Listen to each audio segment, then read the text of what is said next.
All right, just getting started. Got the moon in the scope.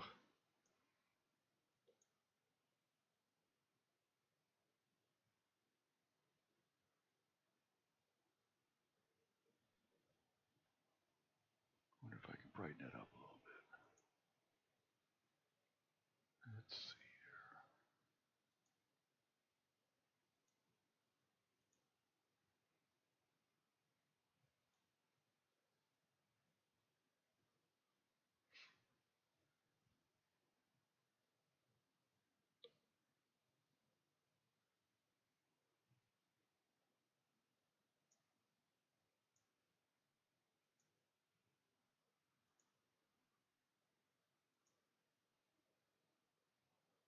Hmm.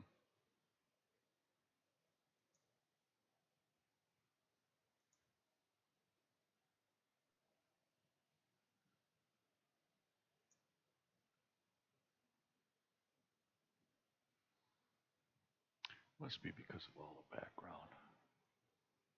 Let's go up here and see what that looks like.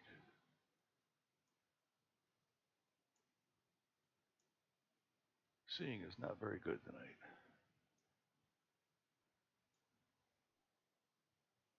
I don't think I can improve that focus much either.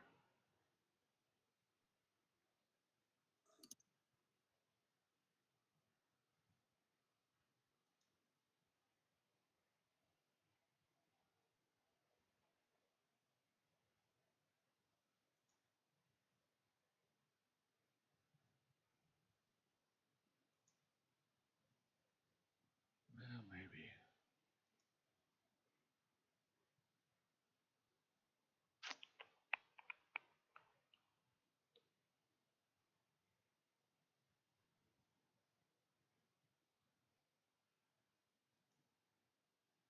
Hi, Greg. Hi, Doug. Just dinking around while twilight. Well, at least you got clear skies. I got a lot of clouds as usual. Well, I'm only expecting 3 hours of clear, and then it's going to cloud up and start snowing. So where about you located? Michigan. Oh, okay. Yeah, probably same latitude. No, longitude, different latitude.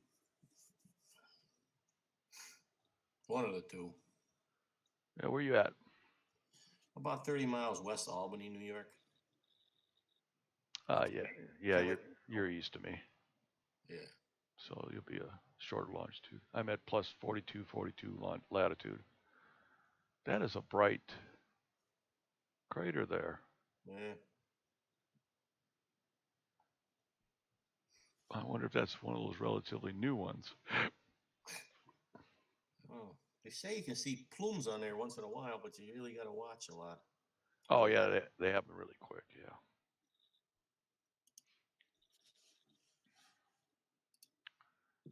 Yeah, I'm just zooming in a little bit digitally here. So seeing's not very good. It's really bubbling. At least when I zoom in, it is. Yeah, I'm at 4274. Yeah, we're almost the same latitude.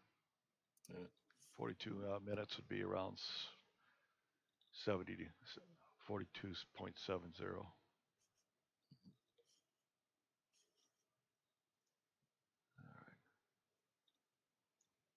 Messing with the moon. Then I'm going to go after the comet. Oh, yeah? Yeah. Yeah, good. I haven't looked at a comet in quite a while. I haven't looked at much in quite a while. It's always cloudy. Oh yeah, same here. I understand that. This is only the second clear night since New Year's. Our New Year's day was clear. New Year's night was clear, and we're only going to get about 3. It's been clear all day here, but it's going to cloud up by probably about 9 o'clock. Mm-hmm. So I figure, well, the moon's bright. Do Maybe I'll get. something, right? Yeah, I'll do a time lapse on this comet 217 T2. I've been following it for a few months here. Is it kind of bright or is it dim or how That's is it? pretty dim. It's about ninth magnitude. Yeah.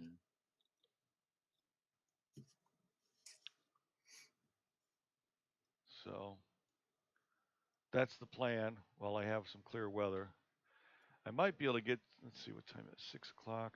We've only been in the sunset 45 minutes ago, I think. Let me check. Sunset, yeah, 45 minutes ago. So we might be dark enough. I might be able to pick that comet up. We'll see here. Mm-hmm. So let me shut the moon Well, off. I What? sure hope you do a. I hope you do a better job of it than you did last night. It's so funny. Well, you mean it wasn't Oh, last you night? only got a. Oh well, I just saw the post on Facebook where you only got like 3 frames out of 60 on the comet. Yeah, Was that you? yeah, Was that your post? yeah. I was shooting through clouds. that Yeah, that was still good. was a I mean, I single. haven't seen it That was yet. that was a single frame. Yeah. Wasn't Joe, wasn't that New Year's Eve? Joe did. Yeah, Joe did T2 on Saturday night, and he did it last night too. It just, I mean, just 1 or 2 frames with that Texas camera and scope. It was beautiful. Yeah. Are you So are you on YouTube also? yeah, I am. Oh, okay. But it doesn't I matter. didn't. I like talking to you. I haven't brought my Discord up, so if you want to talk to me here on Night Sky Network, that's fine. Okay. Yeah. Well, Greg's here. How many people are in YouTube watching? Uh, Give me a sec. I'll go there. There's nobody. One, Just just nobody. one. Nope. It That's says one. one is You. one is me. Okay. Well, now you got two because I'm there. Okay. How you Anyhow, doing, Tom? You left, who Tom? I guess. Oh no, I just drop. Just I just drop in and out. Yeah. I'm there though. All right, your name disappeared. I figure you flew. Yeah. No, I try not to do that without saying goodbye. Sometimes I do. Sometimes I'm in a room and there's like 3 or 4 people in there that are nonstop talking, kind of like I do sometimes. Mm-hmm. And then I can't even get in to say goodbye, so I just type, "See you later, bye." Mm. so that single frame of the comet was last Wednesday. Staff. Oh wow. Yeah, Wednesday night on the first of January. So it's been that long. That was the last clear night I had, and we were shooting through clouds. It wasn't even clear the whole night. It was just clear for a little while. And then, we had that high cirrus come through. So it wasn't even a good night. We've had 2 good days. It's been sunny on the first and sunny today. Real beautiful days. But as soon as the nighttime comes, it clouds up. So Yeah, I I didn't had I didn't actually count January 1st as a good clear night, just as a nice day. But anyhow, I I had clear skies last night, but I'd set up the last 2 nights in a row, and my wife don't take kindly to that, so I elected not to last night. And then the night before, Rhett was trying to help me get um, Sequence Generator Pro working, and he did something and changed something, and we couldn't get the camera to come on. So I was out here this afternoon and I found the glitch. So it was just a selection of equipment problem. So I got everything working. Got PhD working again. So, but I got my cloud should roll out probably about 10 or 11 o'clock, and I should have a clear night. So I may go to bed and then wake up oh, okay. because I want to test it for sure. But I think I'm about ready to throw SkyX out the window. I just can't figure out. None of my profiles are saved. I'm trying to go back and figure out how to turn stuff on, and it's just so complicated. But when it works, it's a great program. I love it as a planetarium.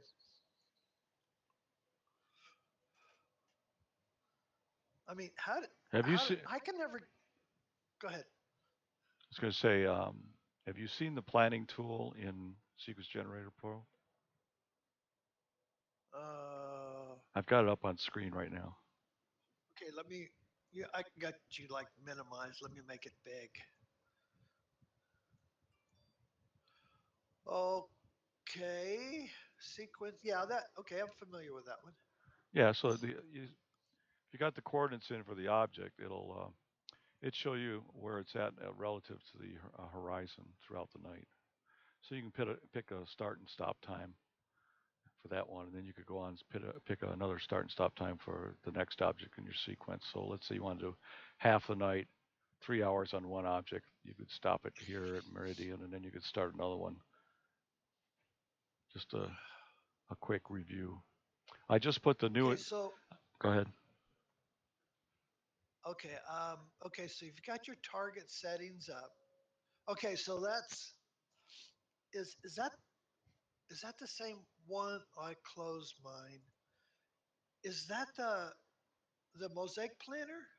No, The target settings? no. Here, let me close this. Oh, It's in the oh, you sequence right click here. the You you click. click the plus. No, you click the gear.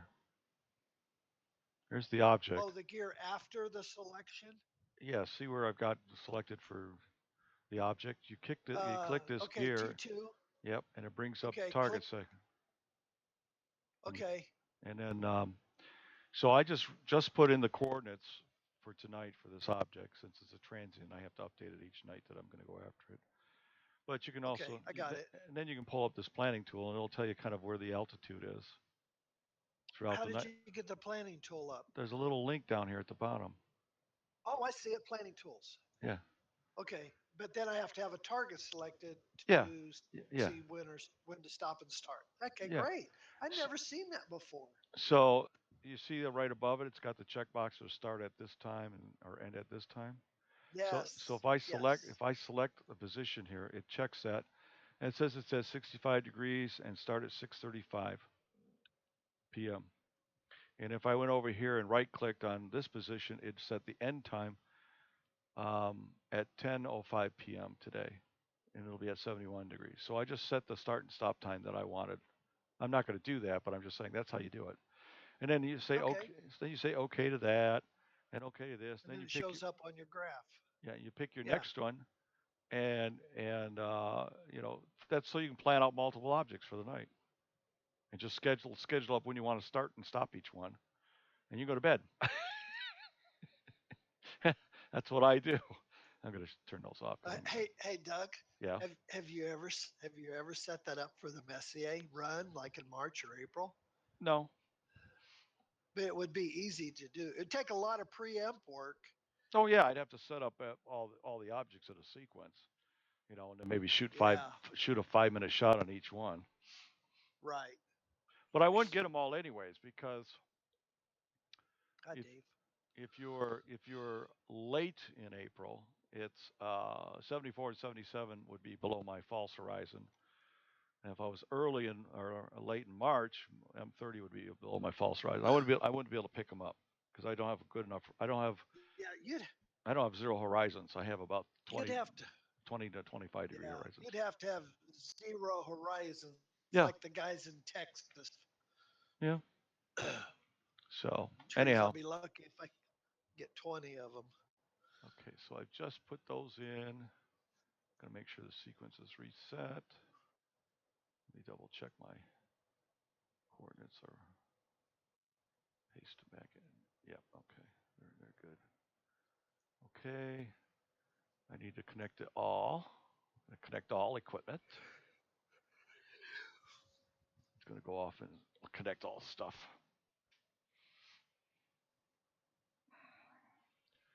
Just connected my camera, my focuser, my mount. Should be launching PhD2. What's in the background there? Is that Pegasus? What is that? What's that? Oh, this No, Starfield? no, no. The screen behind your SGP, that thing down there. Was that your weather? Oh, Yeah, this guy. okay. No, this guy tells me what the temperature of my my computer out there is. Oh, okay. This is my computer. Uh, the laptop is in the observatory. I'm just keeping track of its temperature. That's all. Because it's out there in the cold. Alrighty. Oh, put a blanket around it or a heating pad. I just, if it gets too cold, I put it inside its case, my travel bag, and that keeps it plenty toasty. So, okay, so this is connected. Yep, we're good there. I want to see if it's, we should be still on the moon. You got a new Yeah. guy, Carl Denver, in YouTube. Okay. There's probably about a 15-second lag. Yeah, there is. Hi, Carl. How you doing?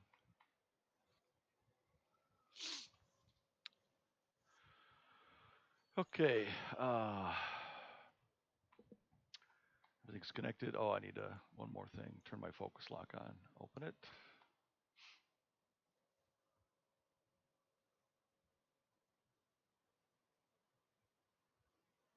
Yeah. I think my supper's ready. And I'm not having salmon tonight. We're having fish and potato wedges. I'll be back in a little bit, Doug. Okay.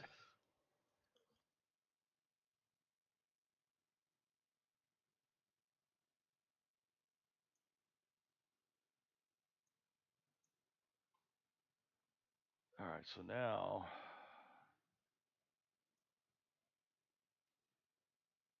there we go. That's what I wanted to see. Yeah, it's bringing it down. We'll have to keep track of that. But let's go ahead and start the sequence up. All right. It should slew. Yeah, I know.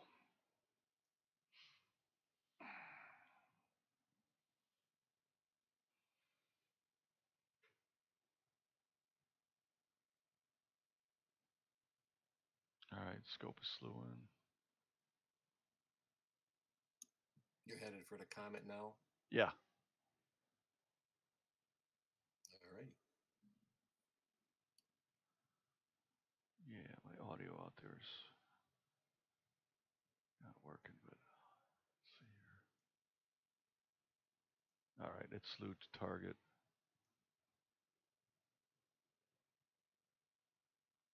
It's going to plate solve.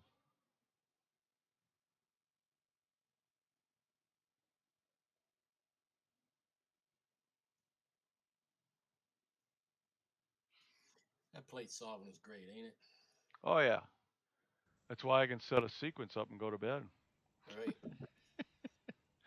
I had that CG mount before, and you got to do 6-star alignment, and I don't care how many times I did that alignment, it was, it was off always a little bit. And boy, once I got that plate solving with the other mount, it's just like bang, always dead center, dead center. Mm-hmm. Don't waste any time looking for anything. Nope. It's very convenient. Okay, it's looking at its first frame right now.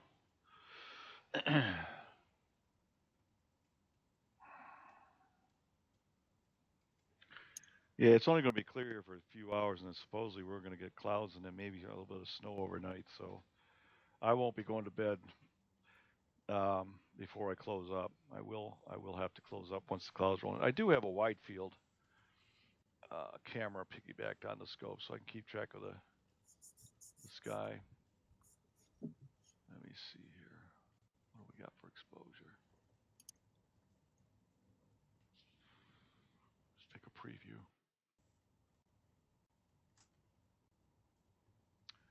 All right, it's recentering. Doing a second plate solve. It's off by 1300 pixels. So I think I got it set up to be, if it's within 100 pixels of center, it goes. 100 pixels is, what would that be? 50 arc seconds. So there, I'm not shooting too far from the moon. Good luck. Well, I figured, no pretty pictures tonight. We'll just track the comet. Maybe I'll get enough data and get Astrometrica to talk on it. Grab the wrong object again to do up some calculations for me. I can figure that out. So this is Backyard EOS is running my Canon T3i with a 10 millimeter wide field lens on it. It's kind of my semi all sky camera.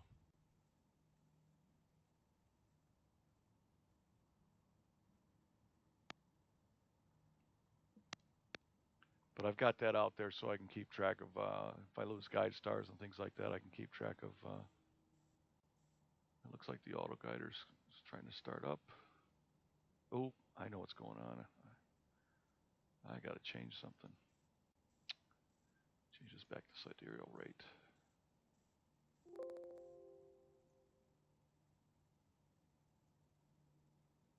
All right, that ought to settle it down.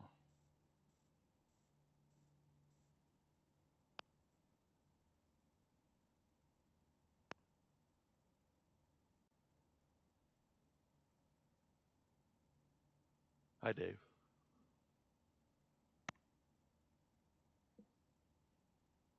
I just hear clicks. I don't hear you. Wish I could get an auto guider to work. I've tried different mounts, different cameras, different guide scopes. It always creeps. It creeps and it creeps and it creeps. I do better tracking than I do guiding. How stupid that sounds.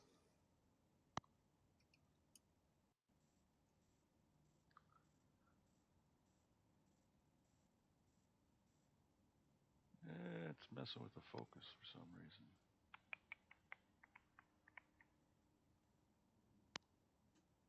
It's actually not bad, but we'll let it go. All right, so it's on its way. We'll see what happens this first frame. I think I'm taking 60-second shots. You got a lot of nice star color in that background image you got. Oh, this is my Perseus A galaxy cluster in the background. Here, see that? Yep. Those are all galaxies. All those orange things? Yeah. Those are all galaxies. All okay. Right. Galaxy color. Yeah. Well, the stars are also got color in them. But anyways, there's the comet right in the center.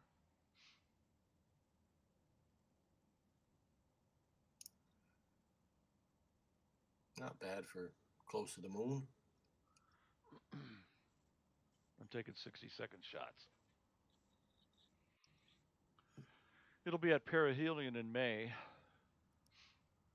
And it's about 9th magnitude right now, 9, 9.5, something like that. See, I don't think it's saturated. Let me. No. Good shape, I think. It's one thing when I go after targets, I check to see where the hottest point in the target itself is, make sure I haven't saturated the chip. If we got other outstanding stars that are saturated, I don't care because they're not my target. So these bigger stars out here are saturated, but this core of the comet seems to be in a 12 to 20,000 range, which is good. Yeah, 12,000. All right, we're good. So that's going to run for a while. I'm not going to stack it in real time, and so this is a fits black and white you're going to be looking at through from SG Pro. So looks like we found a good focus. It's green, and we're cooking. All righty then. We can even zoom in on it a little bit so you can see the fuzziness. It's even got a little bit of 60 seconds might actually be too long. See, it's even got a little bit of a oblong shape to it. Stars seem to be reasonable. I think it's still cooling down though.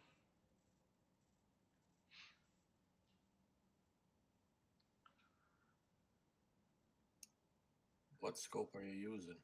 That's a 10-inch RC. Uh-huh. All right.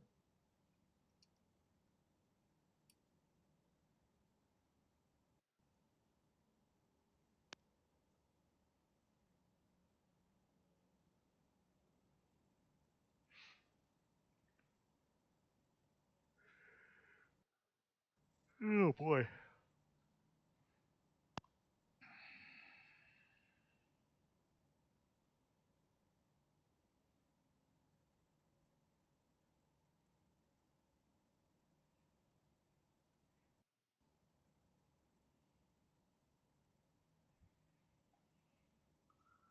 Take another preview here on my other camera.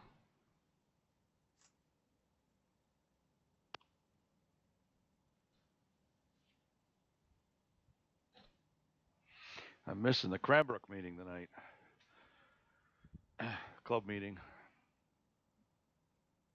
If it was going to be cloudy, I would have gone to the meeting, but I knew it was clear. Got to grab it while you can. Yeah. Oh, look at that. Nice little haze coming in already out of the south.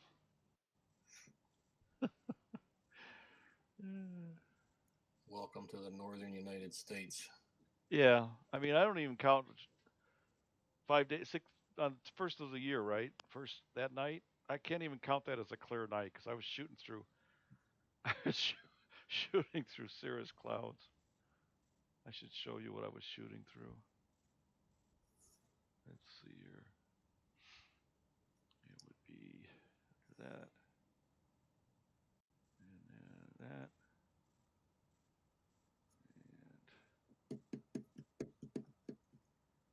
and there we go.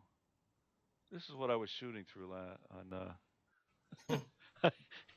And I was still able to track on. Oops, why did that start up? Oh, I know why that started up. I double clicked on the image. Close that. So that was the that that was the sky I was shooting through for a good Still chunk. got something, right? Yeah. Well, the ones that when I was shooting through it, these clouds, I didn't even use those images.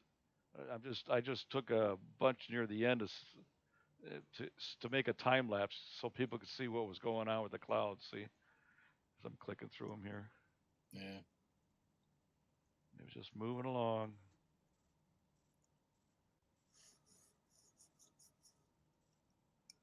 So I don't even consider that wasn't a very useful night. No. I got a video of the moon before it got dark, and I got I think 3 or 4 frames of the comet that didn't have clouds in it. So I couldn't even make a time lapse of it. So why is that blinking? It's interesting. I wonder why.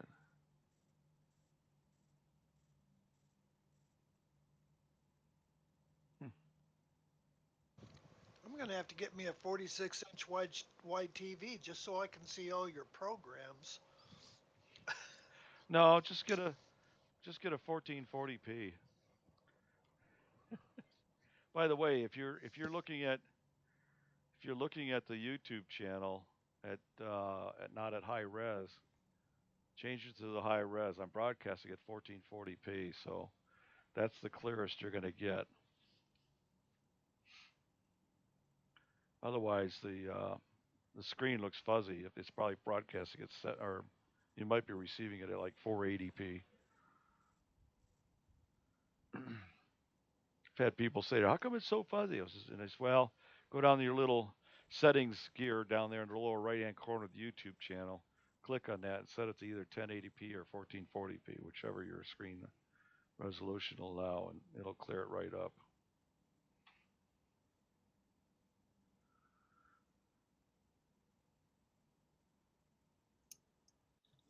I just looked. The last clear night I had was December 1st. that was actually clear enough to do any kind of imaging. Yeah, I can believe that. I went November 28th until I think it was December. Well, I can just look it up right here. It'll tell me. December 21st. Yeah, I got some work done on the 19th and the 21st of last month, and that was it.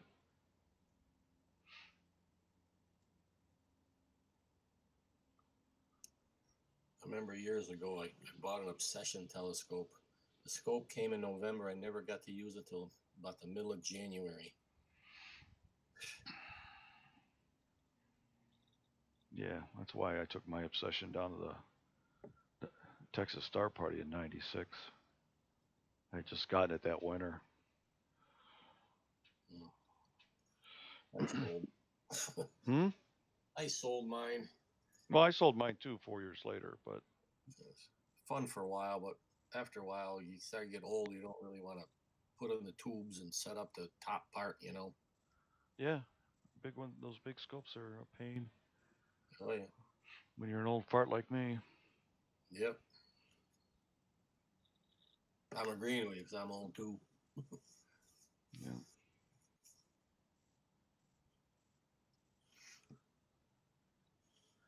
I suppose I should open my Discord channel. I do advertise that I'm usually on there, so oops, not that. Not now. No, not that. I want the Discord. Let's see, where is it here? There it is.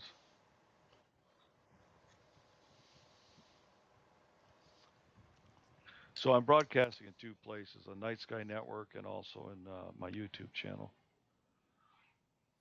For those who are curious, if I'm talking to somebody that's not in that particular room, it's because I'm talking to somebody in the other room. All right, I've got my Discord channel. How come that's audio's not showing up? What's the deal? Oh, I got myself muted. There we go. All right.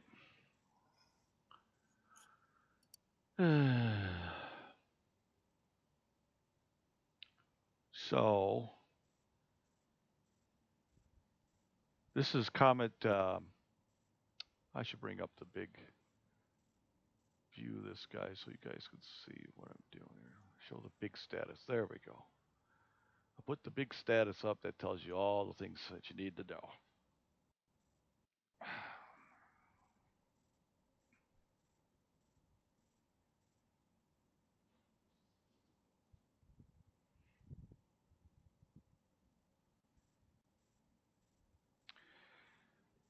When I'm hunting comets on a given night, when I know it's going to be clear, I may go after about 10 of them, and I'll take about 15 minutes on each one.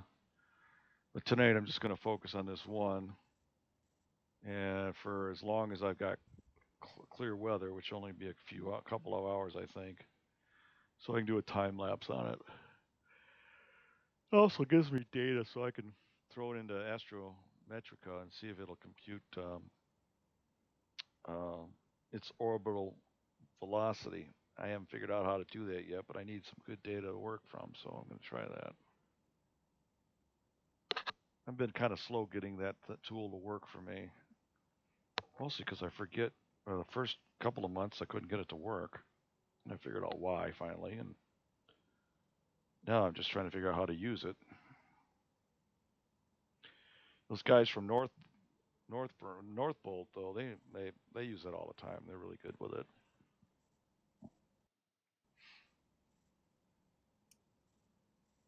Yeah, a lot of these programs have a lot of stuff that is just a lot to learn in them. Yeah, yeah. PI's been a challenge, but I've gotten used to what I want to do with it, and it's pretty easy to use now for me. Pix Insight. Yeah. I tried it, but it's way over my head. I stick with the Photoshop. Actually, once you learn how to use about a dozen of the features and the order you use them in, it's about 95%. Well, it's 100% what I would use it for. I can process an image in 10 minutes. Nice. but I'm not real particular, and it shows when you look at my stuff. I'm I okay know, with I'm okay with that though. I know the Sky X. I use about 3 things in there. That's about it. Oh, I just the Sky X I just use as a planetarium program, Yeah. and and ad hoc slewing to an object. If I'm not planning anything, I say, oh, let me go look at this. I'll click on it and say slew to this object, Mhm. and it's usually not centered in that particular case because I'm not using the Sky X to do the plate solving, but it's always in the field of view. Mhm. So I'll just spend a couple of minutes centering it up, or I copy the coordinates right out of SkyX straight into SG Pro, real easy. It's just a copy and paste, and then just say go and center it, and it'll do it. Right. So that's the other thing I use it for, is just to get the coordinates, especially with the asteroids and the comets, because they're coordinates change all the time. So Right. you notice I copied and pasted the coordinates out of the sky tonight into SG Pro settings, had it plate solve, and it centered the comet. So just like that. Gotta love that plate solving.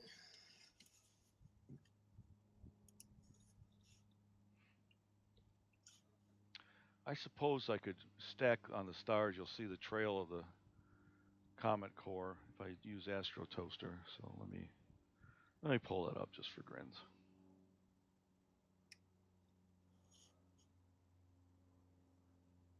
Did you ever try the live stacking in Sky X? No, I think that requires the add-in, isn't it? The camera add-on? Yeah, doesn't it? Yeah. Oh, I would think so. Yeah, I don't have any. I don't want to spend the extra money for any add-ons when I don't need it. Right.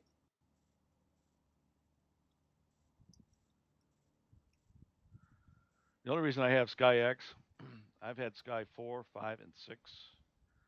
And the reason I decided to get Sky X because I could import the asteroid database and the comet database straight from MPC with a single click. In Sky 6, I had to go over to MPC, copy the file over to the computer, open up the Sky 6, and go to the import function, have it imported in. And if it wasn't the right format, it wouldn't work. So I had to. And the fact is, I wanted to have support on the Sky anyways. I've had the Sky software for at least 20 years, so and it's a nice tool for um, hunting around and hunting and pecking, if you will. Yeah. But I think Stellarium will do the same thing for people. Let me see. I want to go to. Which one am I doing? I think it's this one. Yeah, it's this one. Okay. Apply changes. Let's bring some calibration files up. Those are my latest flats? Yeah, I think so.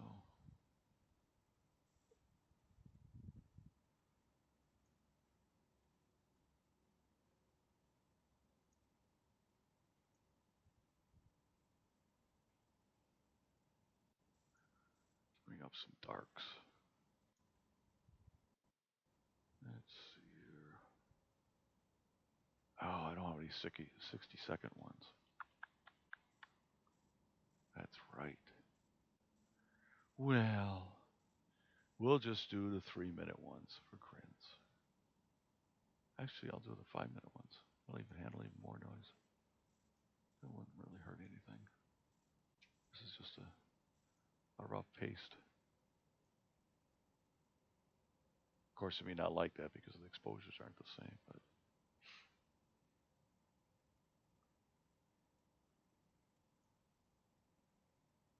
calibrate the darks.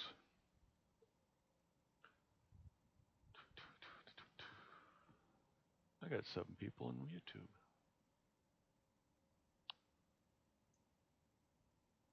Any with accounts? No, I don't see them.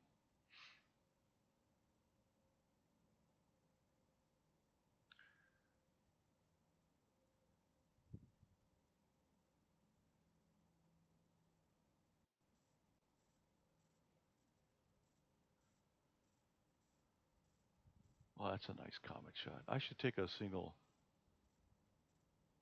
exposure. Oh, he's using a half-meter telescope. That's why. Yeah. Gotta love it, right? Got a little guy me using a little 10-inch trying to get some comet shots, and people come out with these 1 meter and half-meter shots of the comets with all this nice, beautiful tail, blah blah blah. Yeah. And they're down in dark skies someplace. Oh, I got a satellite went through this last frame here. Wonderful.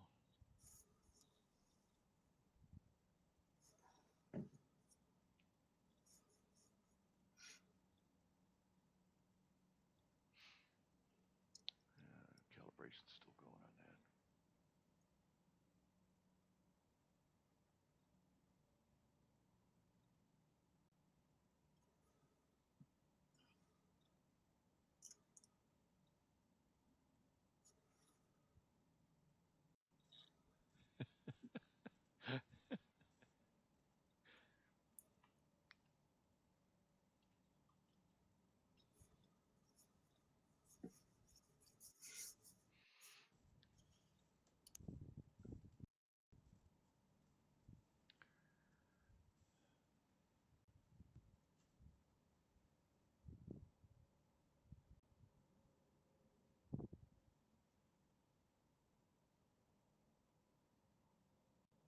Okay.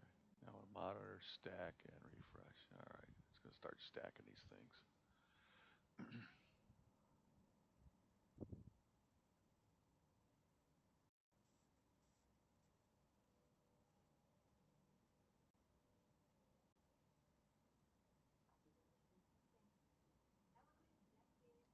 Those are pretty good scores, 265. Huh. So this color picture is going to have the core moving. So, and I got to bring up the color adjust.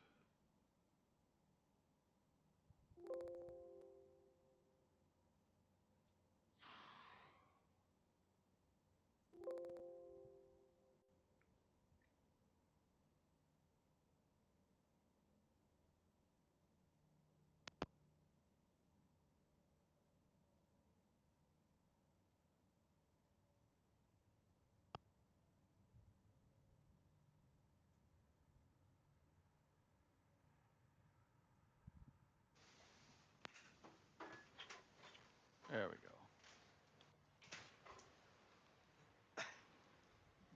Bring that up a little bit.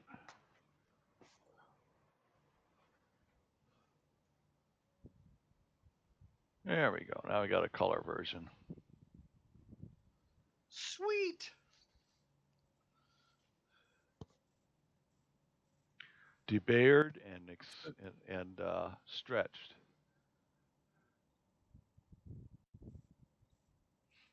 But it'll because I'm stacking on the stars. This will comet will trail through the exposures here.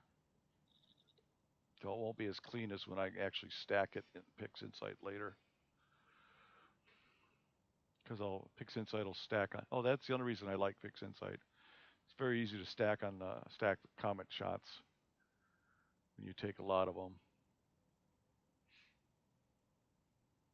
You know what's amazing? I can see your cursor on YouTube, but I can't see your cursor on NSN.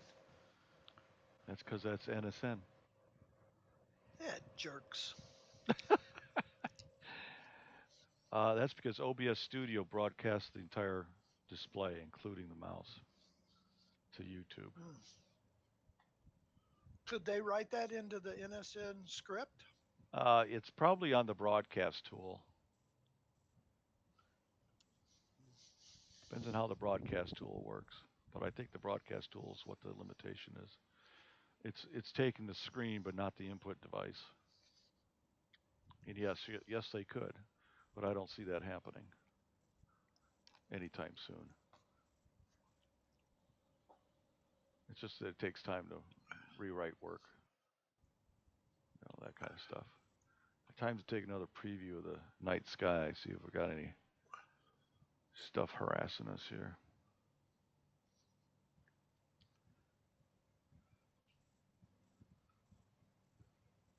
That moon sure is bright. How often is your T3i capturing? I'm doing it manually right now. Oh, okay. You don't have it set up on a No, I did. 30-second delay or something. I did have it set up. Up. See, look at it. We got some high stuff coming in now. See that? Uh huh. Got some high clouds coming in. Wah.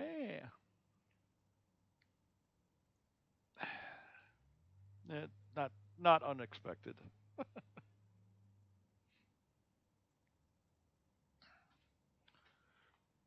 But even that stack of the comet doesn't look too bad considering it's not moving really fast. So it'll tend to be a reasonable stack.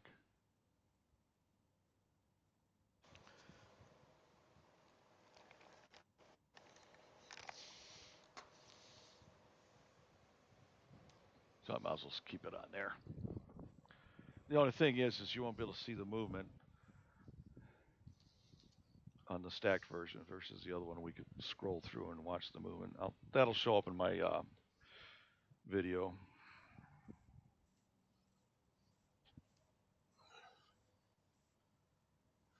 But you can actually, if you look close, you can see the cores has moved up. It's stretched there. So Yeah, you can, up about 12:30. yeah. So you can see that it is moving and because the core is stretching on the stack. Yeah.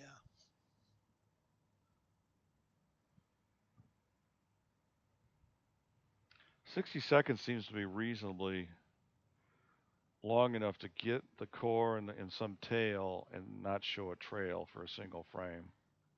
Relatively good. I'm actually running lower gain than I usually do on comets. I'm usually using 500, but I'm running at 300 just to keep the noise down. I could actually shoot 15 or 30 seconds at 500, and it would be, um, you know, it would be hardly any movement detected at all on a single frame. So looks like my guiding is doing really pretty good.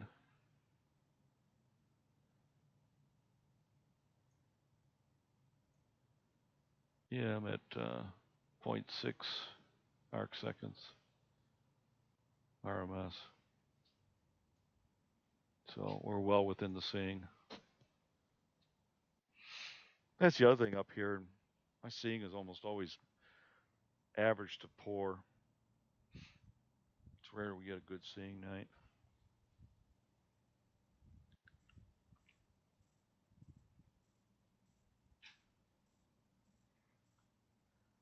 What do we got going here?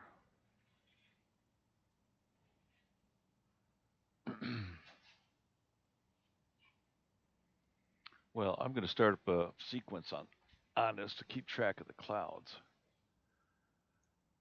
We're on Comet 217 T2. Exposures, let's do 60 of them. We're going to pause 15 seconds between them.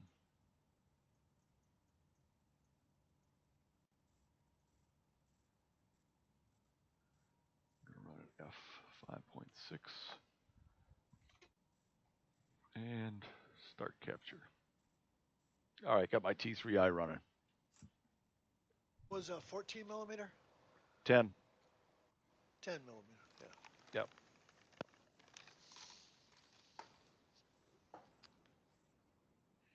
And usually I don't keep that data unless I want to make a time lapse out of it.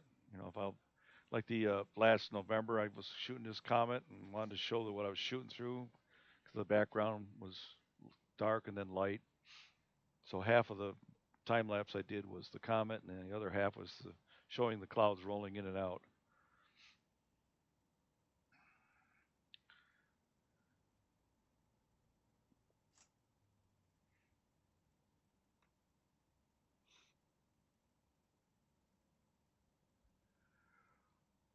Actually, with that moon, that makes an interesting skyscape.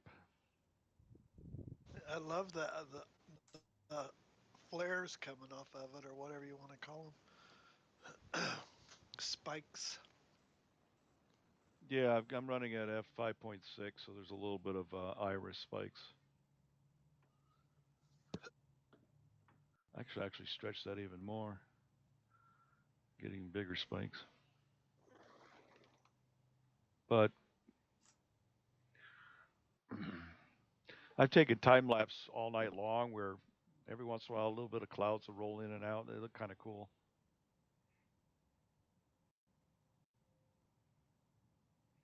Our comet core is getting long. It's Yeah, and the tail's kind of widening too. yep. I can So so tell what? which way it's going. So when I stack this, all the stars will be trailing until I figure out how to do a double stack, which a lot of guys know how to do it. I don't know how to do it yet. Where you stack on the core, you take all the stars out, and you stack on the core, and then you take the comet out and you stack on the stars, and then you put the two together.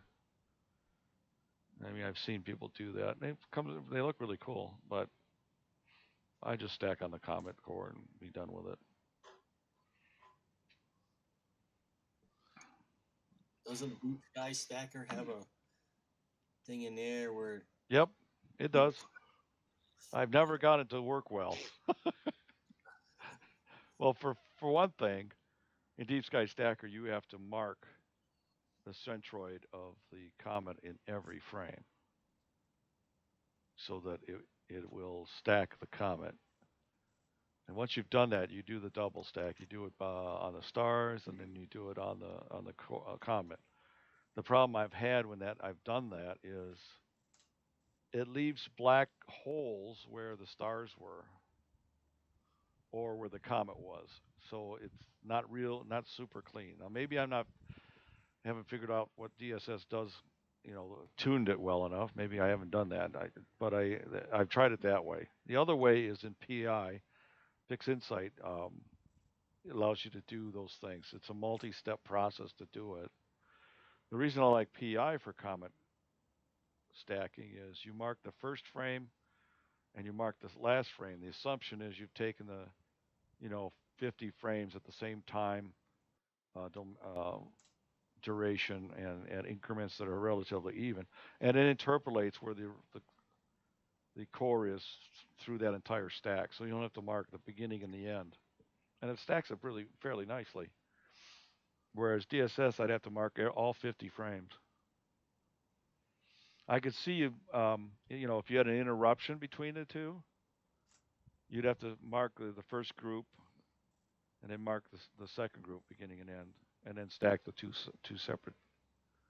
But I haven't figured out how to do it, and supposedly the Comet stacking tool in PI also has the ability to stack on the stars and stack on the combo. Every time I tried that, it always stacks on the stars and skews the Comet.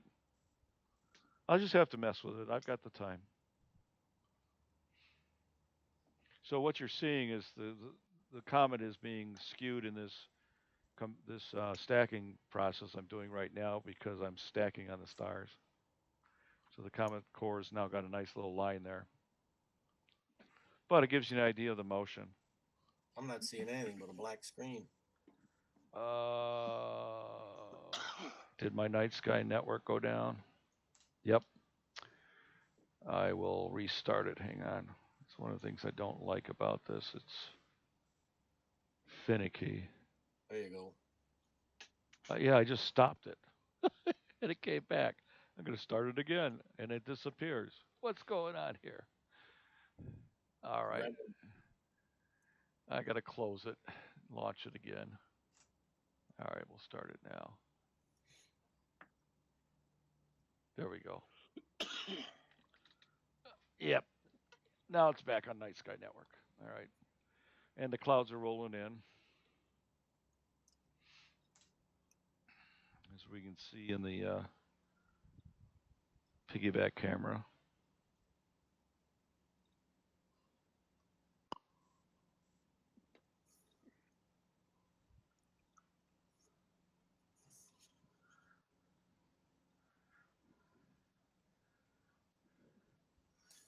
I gotta take off here for a little bit. If you're still on when I come back, I'll catch you then. Okay, sir. Take care. Okay.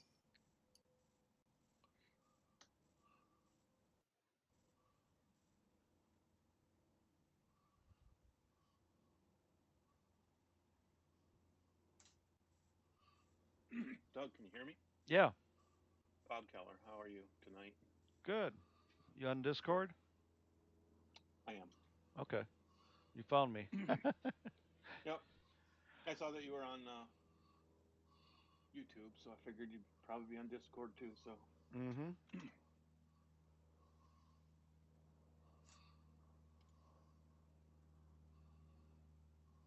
Can you guys on Night Sky Network hear Bob Keller? I watched a little bit of it. No. Astro Imaging Channel? No. Can you hear him? He's on my Discord channel. Hello, I don't Night Sky have Network. Discord on. I just wondered if it's broadcasting through the Night Sky Network tool or not. And I guess not. No, Okay. I don't hear it. Yeah, he's over in my Discord channel now. Actually, that screen looks pretty cool with the stack. It does. Stack we're putting. Trying to figure out what Yeah. the only thing these 071s have nice vertical lines coming out of them. Yeah, I see that. Yeah, they both do that. Both of Do them. they move across, or are they always in the same spot? Oh, they're always the same. They're coming off the short side of the chip is where you read off the data. So they're basically read noise.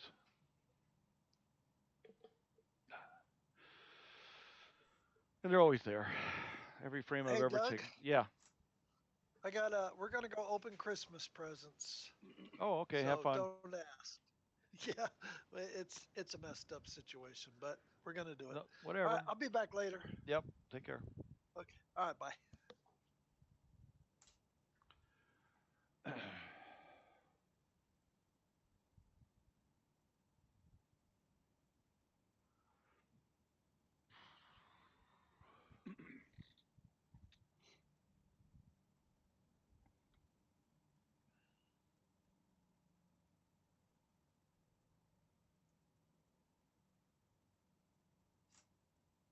So if I drop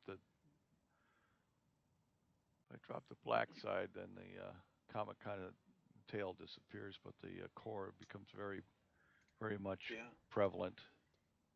Mm-hmm.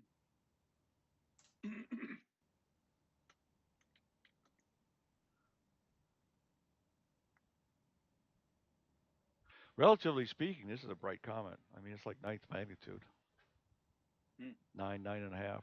It's going to get to eighth. They estimate eighth magnitude by May 4th. That's when it reaches perihelion. Mm-hmm.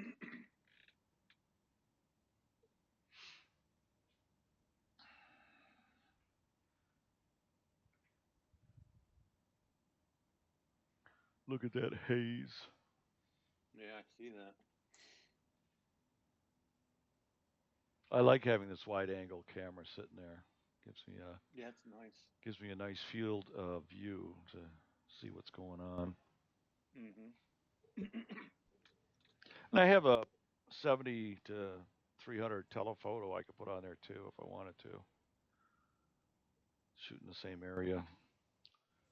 I might try that. I haven't done that in a long time. I might try doing that, stopping it down to f6 or something like that, so it doesn't have all the color aberration that I have in these cheap lenses. We'll see. Shoot at something that's fairly big.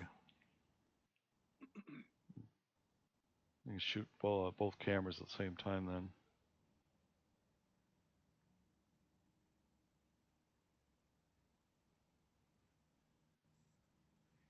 So I took about 500 frames of the moon earlier.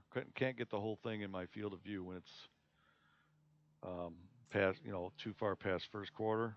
So I'm only looking at about 80% of it.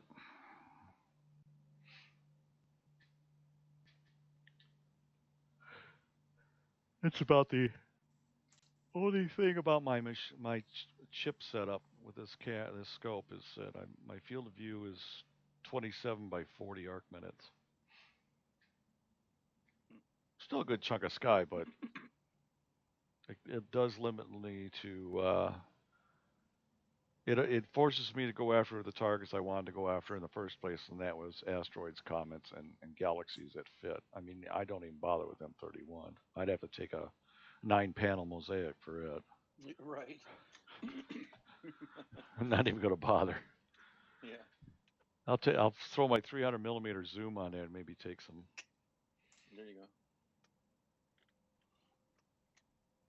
But it does fine. This does pretty good on these smaller galaxies that are, like well, M106 is probably the biggest. Well, I actually tried M33. I did take some of M33, and by the way, it didn't fit. Mm.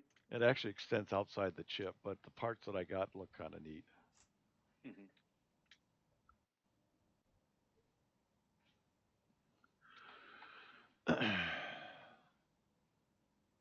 For those who are curious, I'm talking to Bob in my Discord channel,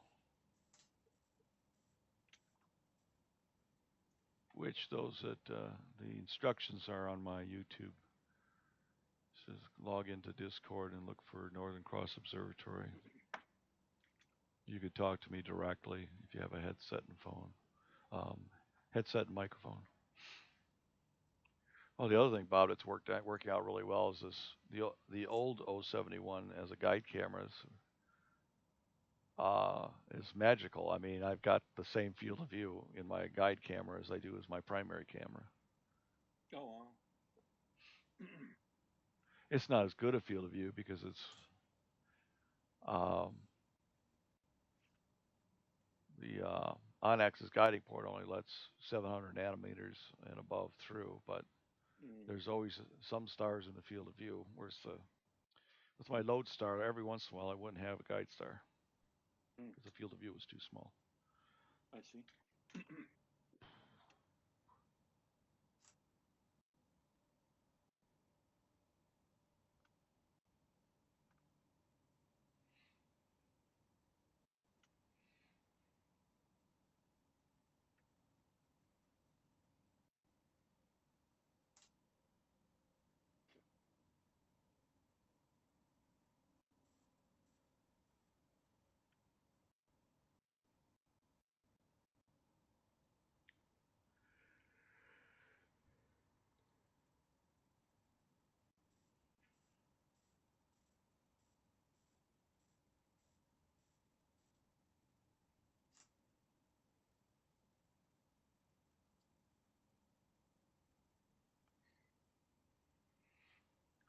Is that thing actually pausing 15 seconds or not?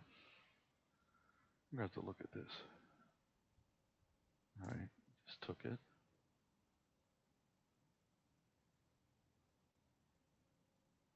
Yeah, it is. Okay.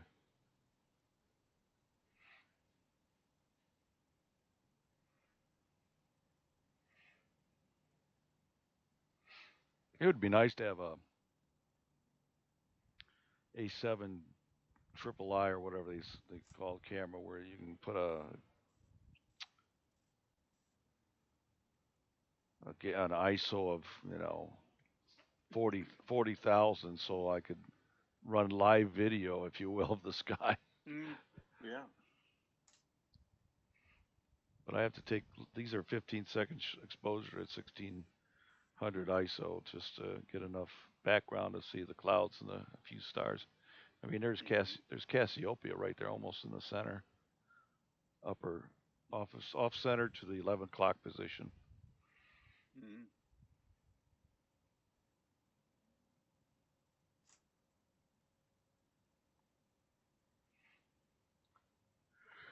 Yeah, that little greenish blue thing is just a reflection from the moon on the opposite side of the camera lens. Looks like a little blue star over on the left-hand side. Green. Mm-hmm. Yeah, that's just a internal reflection. Oh, really? Yeah, from the bright moon. There's multiple internal reflections from the bright moon in this image.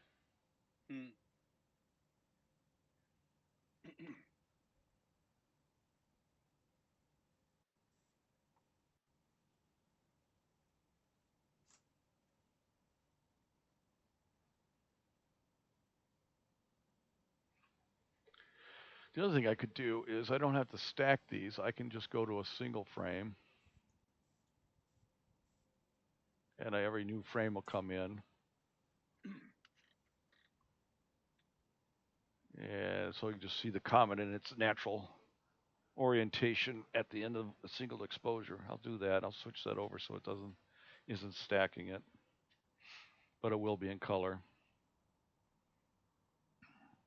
So remember, that's what it looks like in raw. You get spoiled after you've looked at the stack. Mm-hmm. There we go. There's a single frame. I see.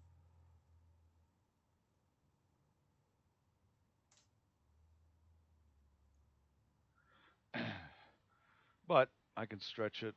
It's noisier. The previous stack of a dozen or a couple dozen was not very noisy because it was being stacked. When I'm done, I will have to try that though. I'll have to try to get a double stack going and see if I can get that to work. Write the steps down so I remember them.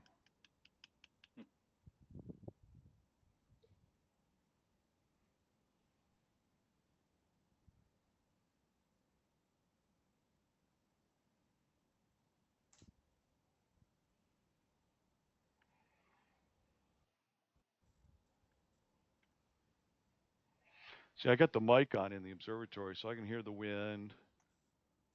I can hear the T3i camera shutter going on and off. Huh.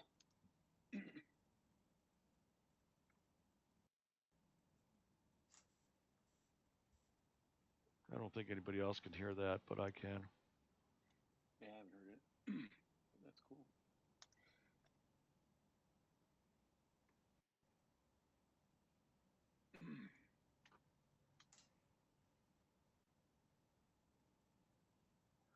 Yeah, the system's worked out really nicely. Mm-hmm. I have had no complaints. I'm not even going to complain about the once in a great while when it loses track of where it's pointing. I just reboot the I put it back in a CWD position and then reboot the Gemini 2, and well, I'm off and running again. And I can do that all from sitting here. Hmm. In fact, yeah, last Wednesday it started to run amok. It lost track of where it was at, and I had to I had to abort a slew that wasn't supposed to be happening, and tell it to park itself, and then rebooted and went on my merry way. So Hmm. there's a bug somewhere in the software, Mm-hmm. but it happens so rarely that I'm not even going to worry about it. Right.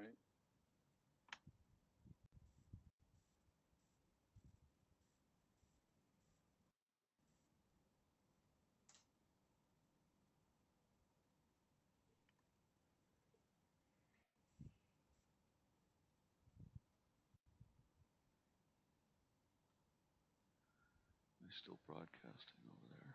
Let's see. Yeah. Okay.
I even left the south wall up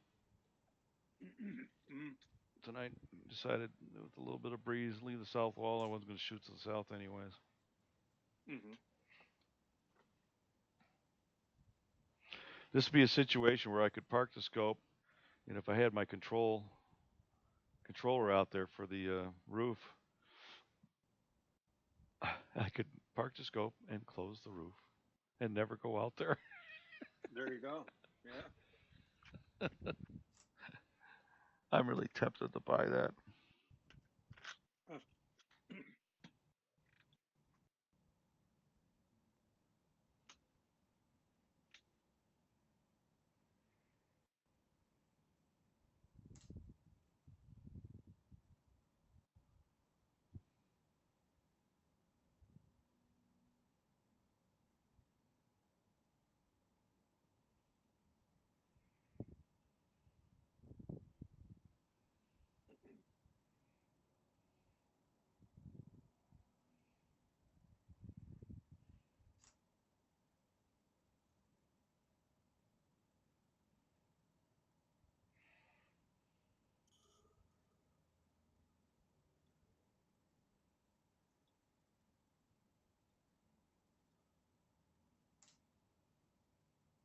Well, I see you're still here. Yes, I am. Good for you. I haven't disappeared yet. My wife would like me to keep it that way. Oh, you got a wife that likes you? Well, she keeps telling me that. No. Lucky you. Well, after 43 years, you kind of get comfortable with each other. Or tired of each other. Well, yeah. She'll probably get tired of me faster now that I've been retired for a year. Yeah. Mine started 10-day work days, 4 days a week. Mm-hmm. So she's home on Fridays now. Oh my God. Disrupts my whole system here.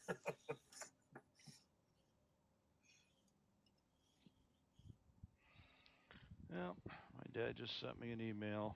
One of my aunts just passed away today. Oh, I'm sorry to hear that. That's too bad. Well, she was probably in her 80s, late 80s. She's been in a nursing home for many months. Mhm.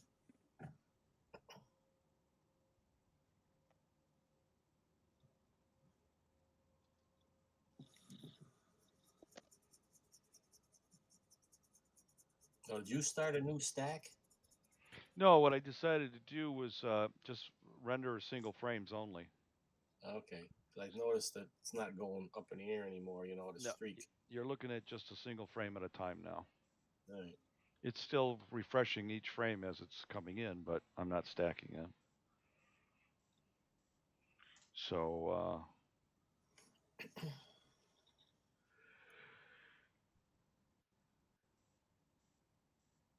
there won't be any service or showing, so I guess I don't know.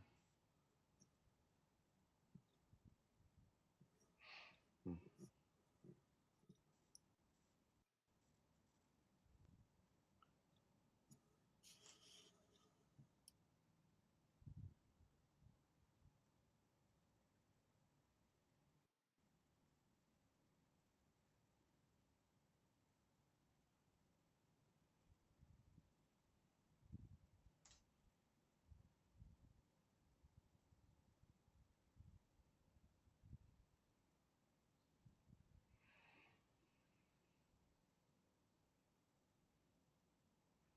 Hmm.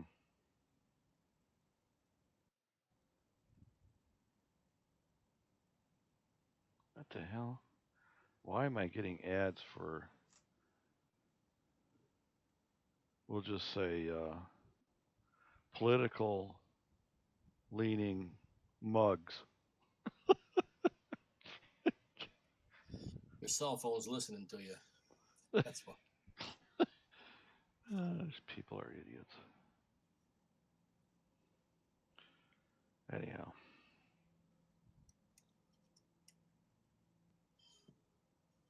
Why Why does it keep saying the bottom you've disconnected from the stream? Because there's some bugs in Night Sky Network. Oh,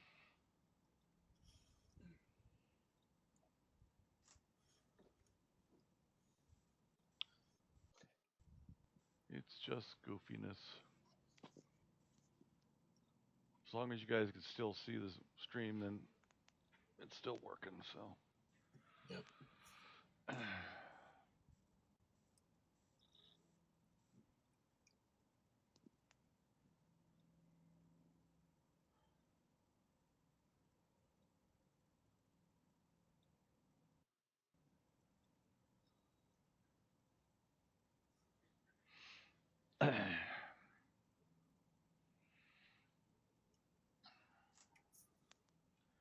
The haze is getting thicker.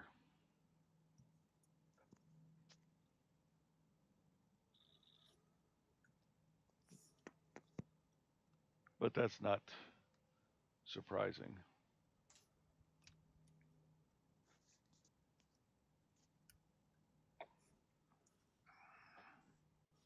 Makes for some nice artsy pictures. It does.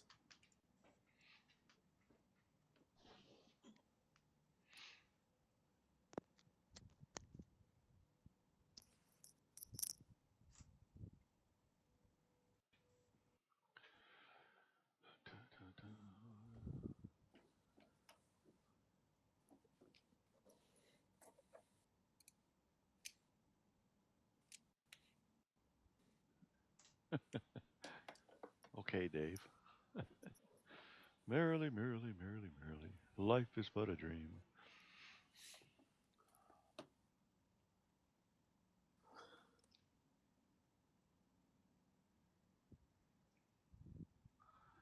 So I've managed on the first and tonight to grab a few hours of darkness before the clouds rolled in. This is almost exactly how it happened on last Wednesday. Look at the moon halo starting to show up there on the above the Oh moon. yeah. Yeah. Yep.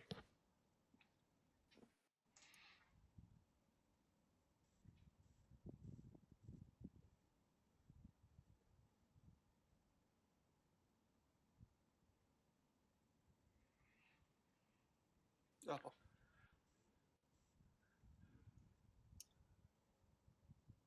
You got a filter on here? No, Nothing. Oh. on the main scope, you mean? Yeah. No, just an IR cut filter. Hmm. That's all. You'd think it'd be a little bit more hazier and fuzzier than it is. Well, You know, I mean, because of the clouds lighting up there. A little yeah. bit from- Well, you got to remember the field of view is pretty tiny. yeah. I think those middle clouds are about to harass my guider.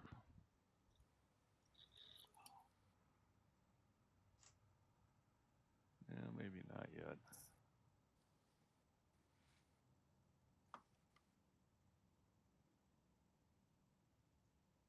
My focus is holding pretty good. I love this closed loop focusing setup I've got. I don't even have to worry about it. I don't have to waste time with SG Pro focusing either.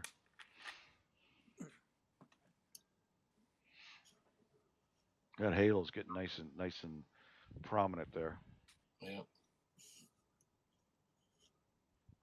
Now I'm egging. I want the cirrus clouds to coat the dark area there and get a nice good circle on it. Come on, clouds. Yep. Make lemonade. Say what?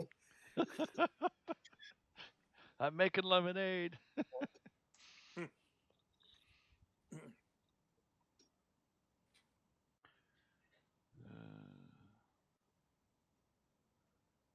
I close up shop soon enough. I could buzz over to the meeting, get there by 9 o'clock, just in time for the final presentation.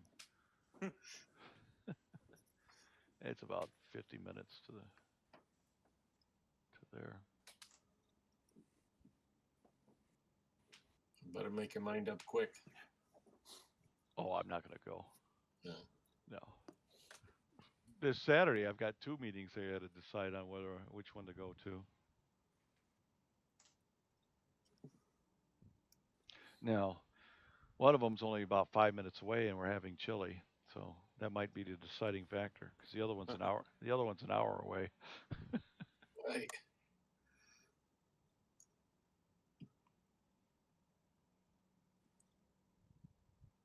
Yep, Halo's getting bigger. Yeah. I need to take Mike's. I got to get rid of my 15-minute or 15-second delay between exposures here. Be too much jumping around going on.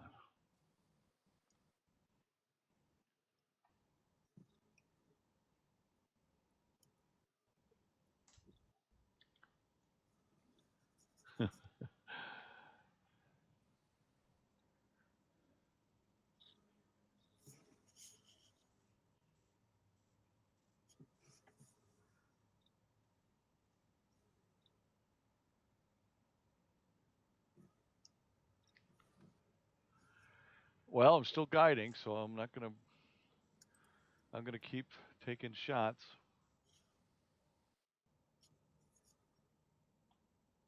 Run it to the end. Yep. Worst you can do is throw some data away.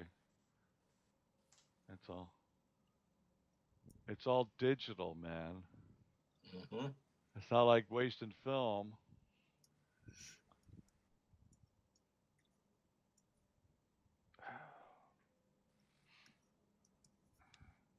Those were interesting times. Flash bulbs. Oh no, I'm talking about astrophotography. Having to manually guide. I had a 3-inch Unitron. I piggybacked on my 8-inch f7 Newtonian. And my 3-inch Unitron was my guide scope. And I had a 12.5 millimeter double crosshair illuminated reticle in the 3-inch, while I was running my OM1 with probably Ektachrome 400 or Fujichrome 400 film on the 8-inch for anywhere from 30 minutes to 90-minute exposures, manually guiding on a star in the double crosshair. in all types of varying temperatures and mosquito infested areas. Imagine doing that. No. I played around with it a little bit with the 8-inch meat I had that I bought from Ken Strom, but it wasn't fun. I mean, didn't have a whole lot of luck. I know you did. Oh, I had my times where it was a waste Oh, of I'm a sure. night. Oh yeah, I'm sure. you know, a couple of seconds off, stars moved off because of a guiding error of some or a tracking error, and you didn't catch it. Right. You know, your 30-minute exposures. Right. You get your film back. You got all these nice objects with little tails on them. Right.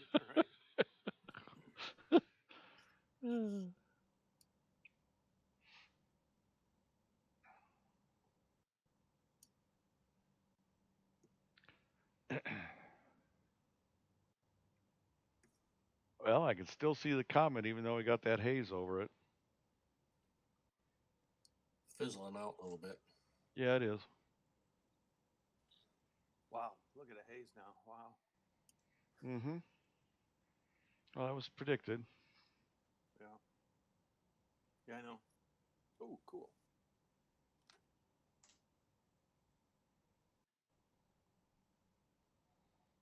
I just didn't think it'd hit me until about 9. Right.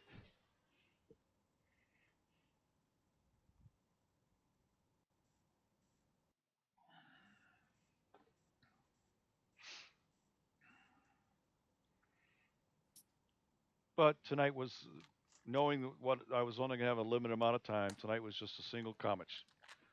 That's all I was going to do. Right. Wasn't going after any pretty pictures. Mm-hmm. Let me see if I can lighten up this background somewhat. Yeah, the clouds are definitely attenuating the background. and the comet tail itself. Yeah. So the sky is now brighter than the tail. Nice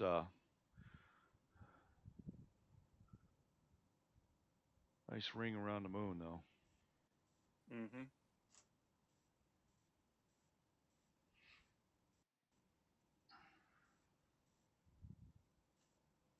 I'm going to be doing a talk at the next month's meeting. Oh yeah. Yeah, I'm going to do the short talk. It's only going to be 10, 15 minutes. Mm-hmm. They've asked me also, Seven Ponds asked me to do a talk in August 1st, I think it was, up at Seven Ponds. Right. That'll be a full hour. Mm-hmm. And then the Warren Club's asked me to do a talk as well in next February at the Cranbrook meeting. Mm-hmm. I haven't picked a subject for that one yet. Mm-hmm. But what I'm going to do next month is a 15-minute on comet hunting. Oh, cool. I'm going to talk about what I'm doing right now, kind of stuff. Mm-hmm. But I'll bring some videos along. I'll play a couple of my time lapse videos Right. to demonstrate what the data collection and publishing looks like. Mm-hmm. So I'll put a little thing together. Cool.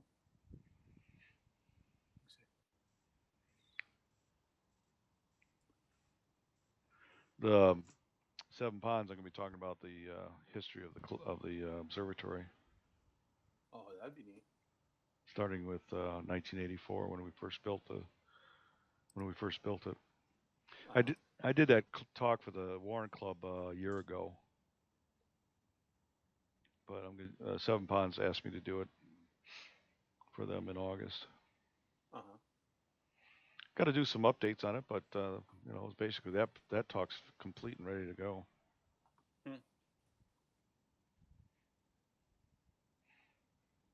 I got time to do those things now. Yeah, I bet you do. So I'm kind of looking forward to maybe doing that more often. Right. I was doing a talk for the Warren Club about, or the Seven Ponds Club for the last 5 years. I've done talks about every other year, or maybe once a year. I haven't done one with the Seven Ponds in a couple of years, I don't think. I think the last time I did one was a time-lapse photography presentation I did. Mm-hmm. Yeah, back in 2014, I started doing time-lapse videos. Not very good, not like these guys that do a really, really nice job. But hey, it's fun. It's learning. You learn how to use tools, and once in a while you get a nice sequence that comes out pretty nice.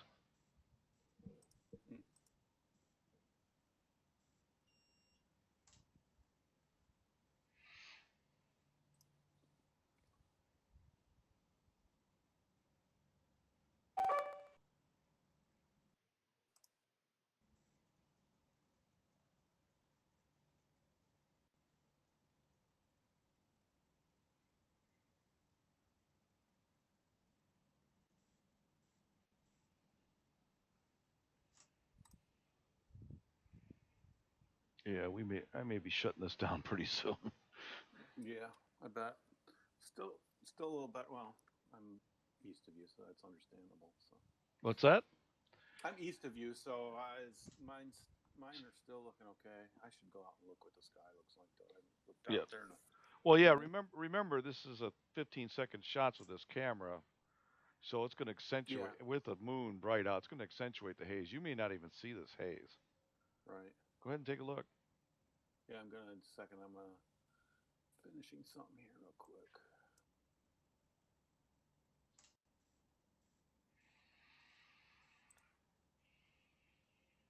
Oh, my broadcast stopped working again.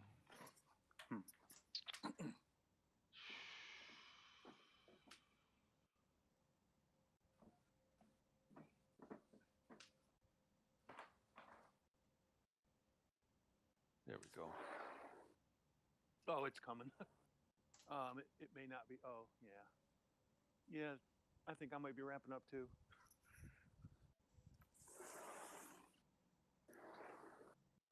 Oh, you can see it. Well, Oh, yeah, yeah. yeah. The moon would illuminate it. That's true. Yeah. Probably just finish this last exposure and wrap it up. See where I'm at.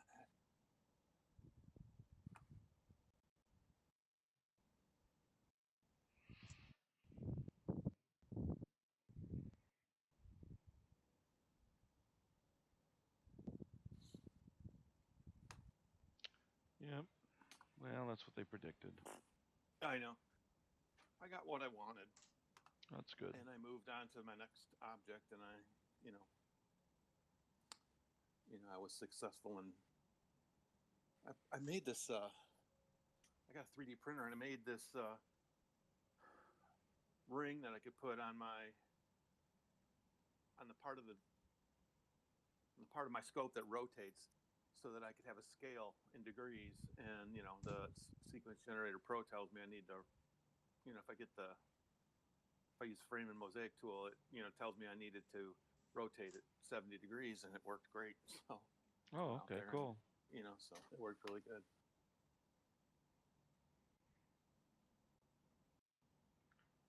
I'm looking at the due page, and I can see the junk coming across. Yeah, I was looking at it a couple minutes ago too. Yeah, that little white stuff is showing up right on top of us. None of the blue or purple, but the white. Yeah, right. That's what we're seeing. Yeah. Oh, Oh yeah, it just blue. bloomed up like crazy. Yeah. Is that green stuff snow I don't know. over Wisconsin right now? I'm not sure. Hmm. Probably.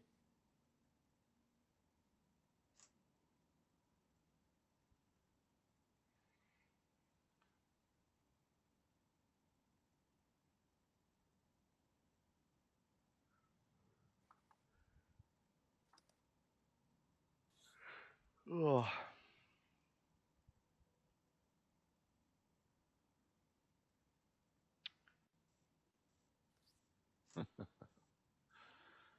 Well, this is called being a diehard. Yeah. I'm Yeah. still getting images of the comet. Yeah. Oh, the more I take, the longer the time lapse will be. Yeah.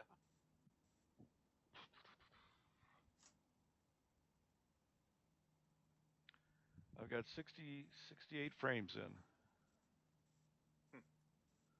Yep. How long are your frames? 1 minute. 1 minute. So playing it back at 30 frames per second, I got slightly over 2 seconds of video. Yeah. No, I'll slow it down to about 18 frames, maybe. Yeah. I'll probably get about 4 seconds out of this when I'm done with it.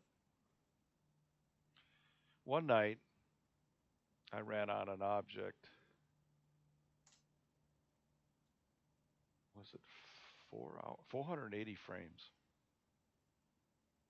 Hmm. And it was moving a lot.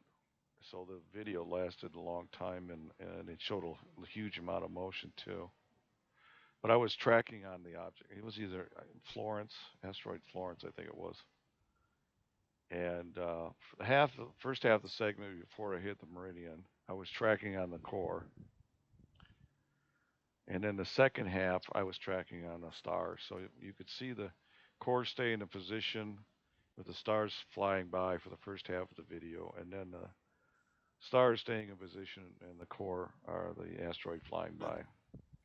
That's on my YouTube channel. Mm-hmm. I think it was asteroid Florence when it had its closest approach, and it was hauling. Uh-huh. Yeah, I think through the night it went several degrees in one night.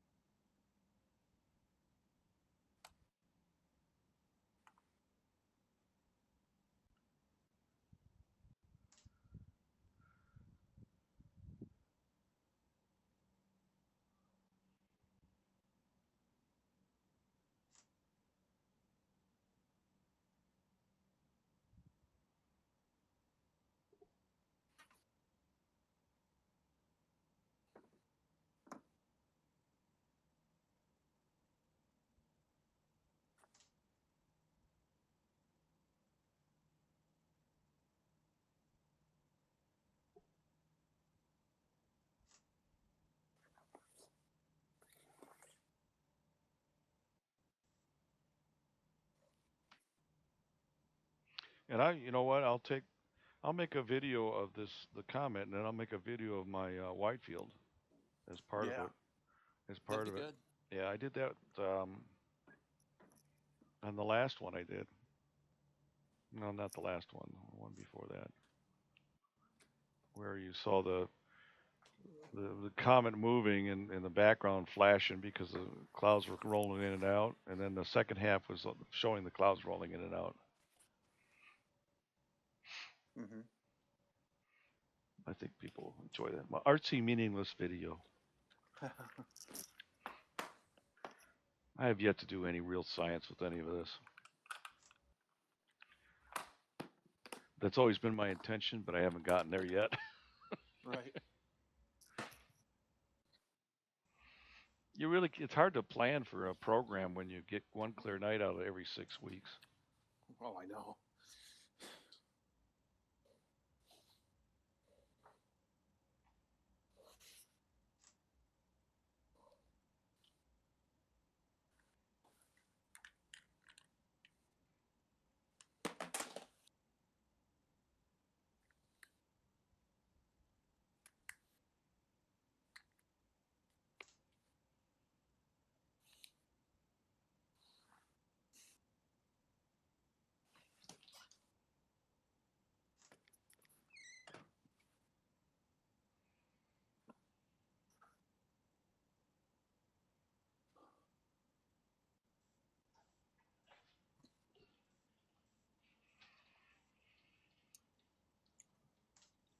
So, Doug, how do you get to hear the audio on the YouTube channel? You have to have the YouTube channel up and running. I do. Oh, you can't hear us on there? No. Is it muted? Oh, no, it's open. Full bore. Really? I can hear somebody talking, but only on the Night Skies channel. Very faintly, I can hear somebody you're talking to. But I don't know. Oh, let me check something here. Might be my bad here. Bob, go ahead and say something. Hello, I'm here. No, Hear me?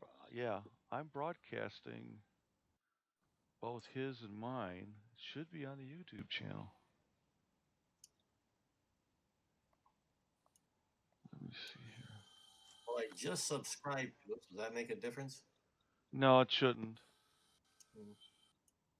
It's going to be delayed from NSN. I don't hear whoever you're talking to talking. I don't hear anything. If I exit out of Night Skies, I don't hear anything on YouTube.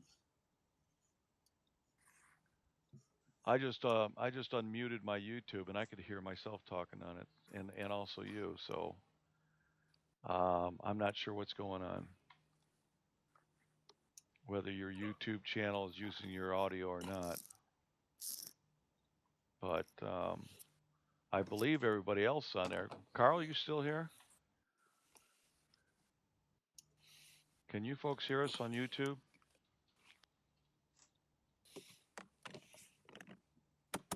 Let me change browsers.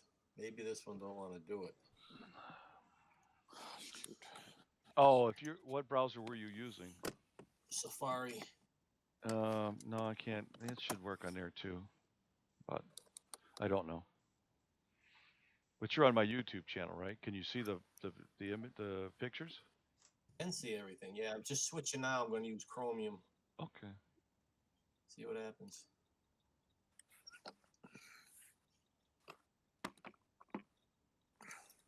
Yeah, Carl can hear me on the YouTube channel, so I know it's working.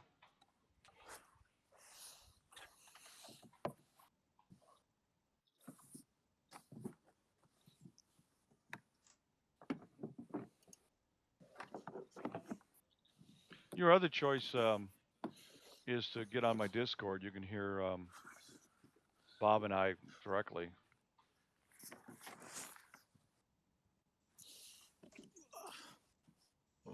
Says the browser doesn't recognize any video formats. Well, Chromium ain't gonna work then. We'll try something else. I'll just watch it here. I mean, you could watch it on YouTube, and you can hear me. Um, Well, the I can thing, watch it here on Night yeah, Skies too. that's true. That's true. I Yeah, just thought I'd listen to whoever you're talking to, and yeah, because you're being broadcast out of my YouTube channel. Bob from Discord is being broadcast on YouTube, so the YouTube channel should have everybody. let me try another browser.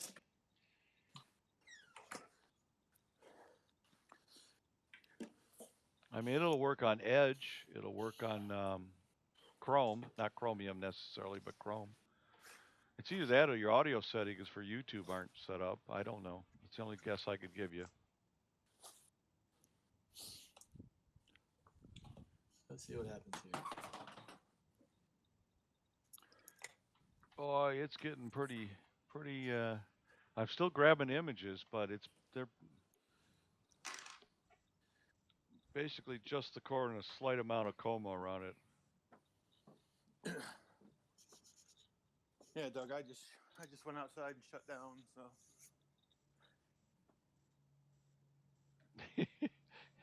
Never give up, never surrender. well, I'm trying to take pretty pictures. So Well, I know. I'm just interested in if I get enough of these and I throw in the problem I'm having with Astrometrica is it doesn't like a lot of data. It crashes. It says run out of memory, and it can't on my machine. It can't run out of memory. It's got 64 gigabyte of RAM. So the program has got to be a 32-bit program that just runs out of memory after a couple of gig. That's the only thing I can think of, which is a shame because I paid money for it. right, right.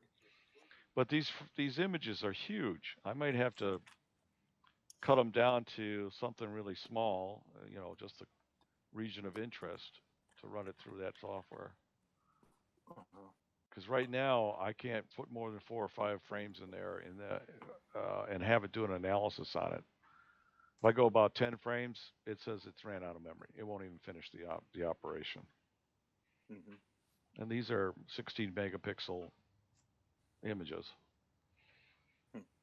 So they're about 35 megabytes on disk. Uh-huh. In fact, when I'm running these in PI and I create an output from them, they're 200 megabytes per frame. That's why Wow. that's why when I do a time lapse of 480 frames, I have to debayer all the frames, right? That means I got 400 frames at 200 meg sitting on disk. Then I got to do an image automatic background extract, which means color balance it on 400 frames. That's another 400 frames at 200 megabytes each. By the time I'm done, I've used half a terabyte of storage in order to generate one of these large videos that have 400 or 500 frames in it. Wow. And then I have to throw it all away just to clean up. That's why I got 24 terabytes of storage on this computer. Wow. Yeah. All the raw data I've collected just on the single frame stuff. I mean, not single frame, but I mean, 12 hours on NGC 40 or 6946. That's 12 hours at 5-minute frames. But I've taken about 300 objects in the last 3 years, and so I've used up just on the raw data without processing. I used up 2 terabytes of storage on one of my drives just for the raw data. Right. Wow. Without any processing being done. Right.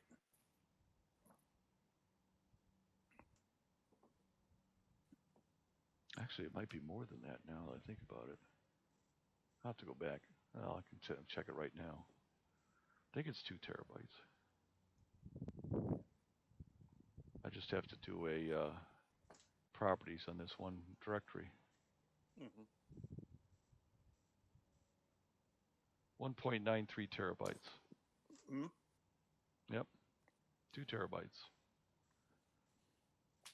just on my data collection directory. Huh.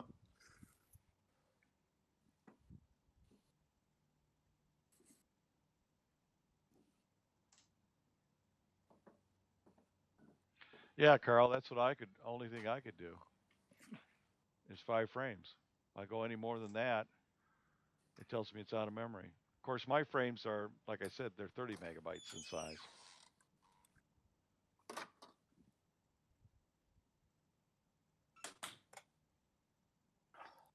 So I'm kind of at a.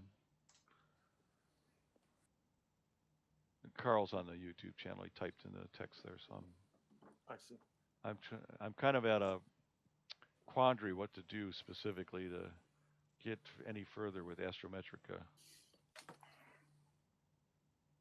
I finally got it to process my data from 3 weeks ago. It didn't tell me anything useful except that it estimated the magnitude to be 14th, which is incorrect, is wrong. But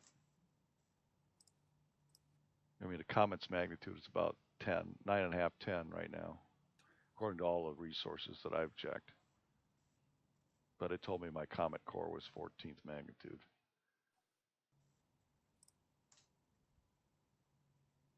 No, Greg, I won't be able to hear you in YouTube. You can't talk in YouTube. That's why I have a Discord audio channel. You can talk to us in NSN or you can get on my Discord channel. Then you can talk to all of us.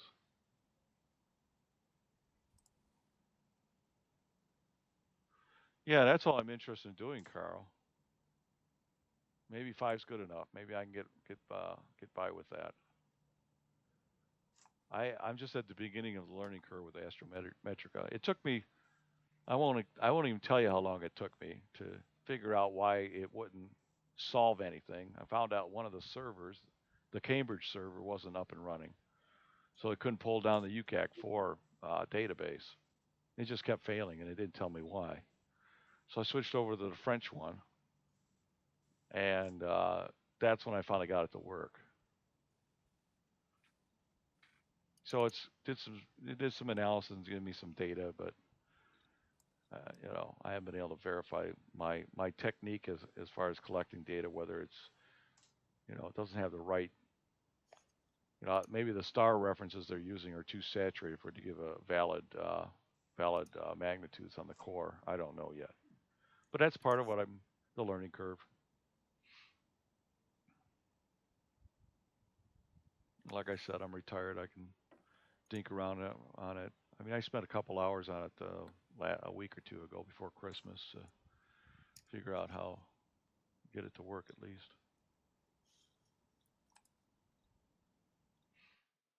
It's kind of nice to be retired and not have to work 8, 10 hours a day on something.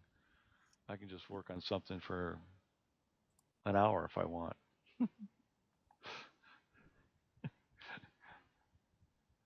My wife says you're just throttled back, Doug, which you should be able to do after 45 years of working. I says, yeah, it's unexpected actually to be able to throttle back.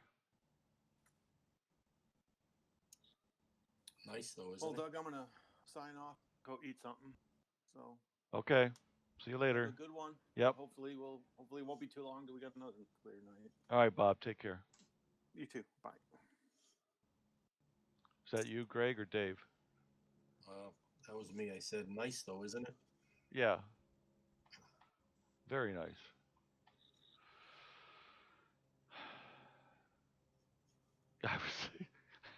I took my wife out to lunch today. It was a beautiful day here in Michigan. It's rare that we get such clear weather in the winter. I mean, it woke up in the morning, the sun's cresting the horizon. It's just perfectly blue sky. It only been clear for about an hour, and we went up to the township halls moved to a new location, so we went up there to check that out. Because we had to pay our winter taxes, so we went up there and paid our property taxes, and we went out to lunch. And I'm sitting there and I'm smiling. She says, "What are you smiling at?" I says, "I don't know, just smiling." It's a beautiful day. I'm looking at my beautiful wife. I don't have to be at work. Life is good. She goes, she's okay. She probably got a kick out of that. Yeah. She says it's rare that I see you smile until this last year. Just arbitrarily smile. My job was really stressful.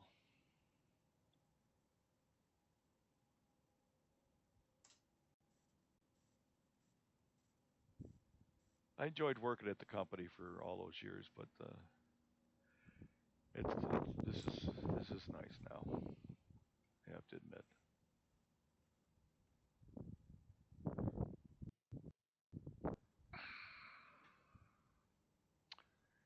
I think I need to. Oh, where did the pictures go? Where am I? Oh, I don't know where they went. Um, row. Am I not recording these?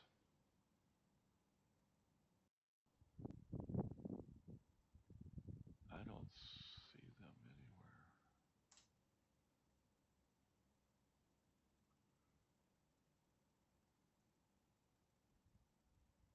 Huh. I still got a guide star. I'm gonna keep taking pictures. Oh, I'm getting a little clearing there. I'm trying to figure out why my Canon isn't writing data to my hard drive. It says it's downloading it. Where is it?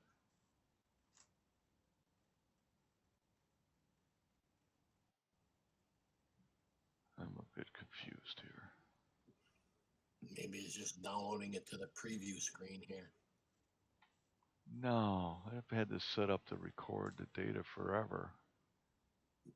I don't know what I'm having a brain fart. That's the only thing I can think of. Pictures.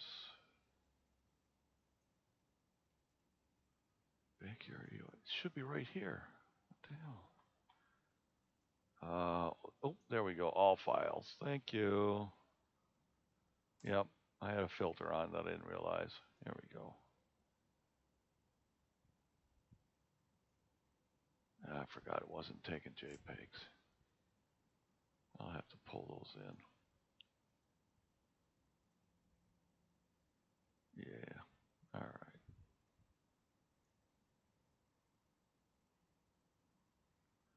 Open with PixInsight. There we go.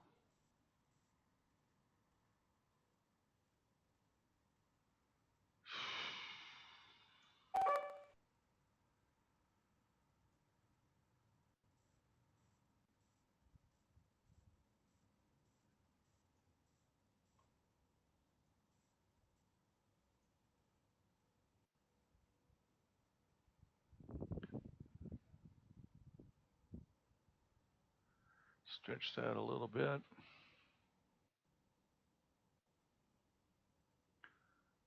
right. Let's save that away.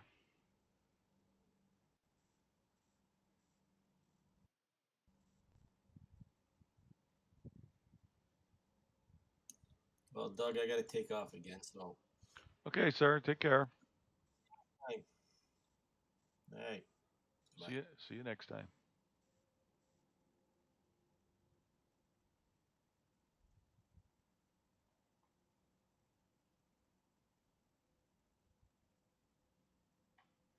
Oh, and then I went and put it on that one. Okay.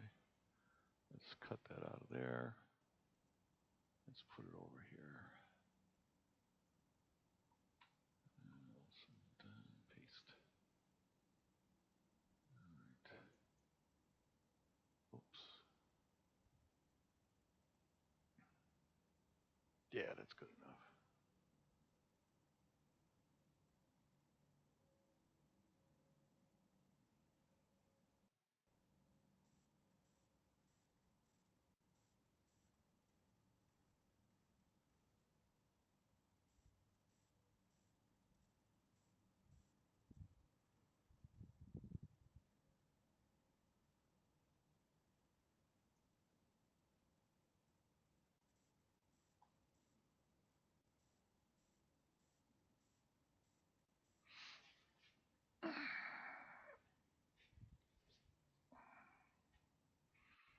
It's actually starting to clear in over there a little bit.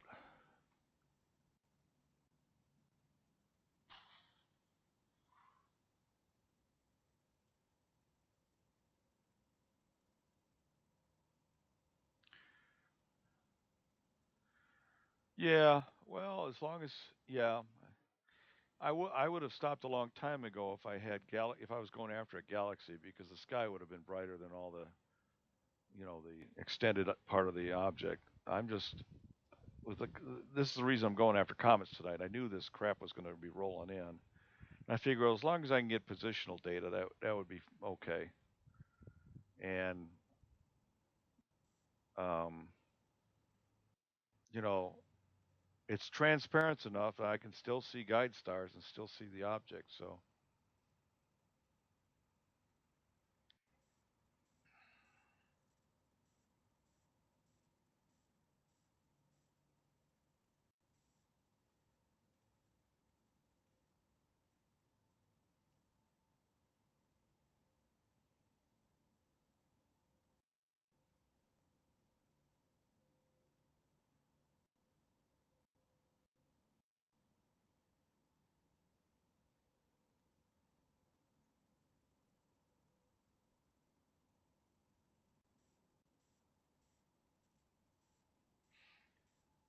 if I was shooting a nebula or something like that, I would have stopped already.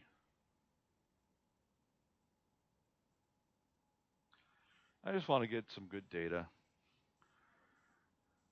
See if I can get this to do some computations on movement. I could actually go back to data collected 2 years ago on some asteroids and some other comets that I've taken and have pretty good data for that too. I should probably take some new darks for this.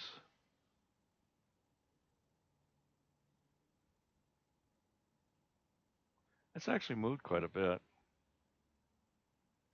It's moved, I'd say it's moved about 5 arc minutes in the time that I've been collecting data here. Well, maybe 3 arc minutes. So 27 arc minutes top to bottom. Maybe only 2 or 3 arc minutes I think it's moved in the last hour and a half.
I use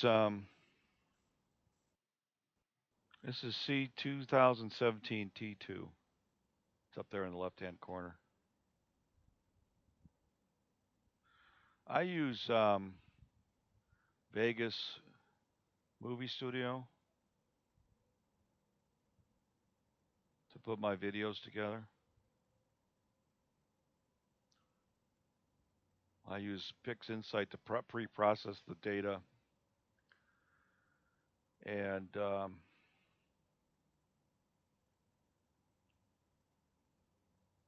you know, debayer it, color balance all the frames, stretch all the frames, and then I throw it in the blink uh, algorithm in PixInsight to generate JPEG output files. And then I import that block of files as a sequence into the movie studio software. And it takes it as an object, so it assumes it's going to be a video as opposed to individual frames. So it brings it in at a 30 frames or whatever you specify, 24 frames per second, whatever you want it to be. And you could stretch it and compress it and do all kinds of cool stuff in the movie studio software.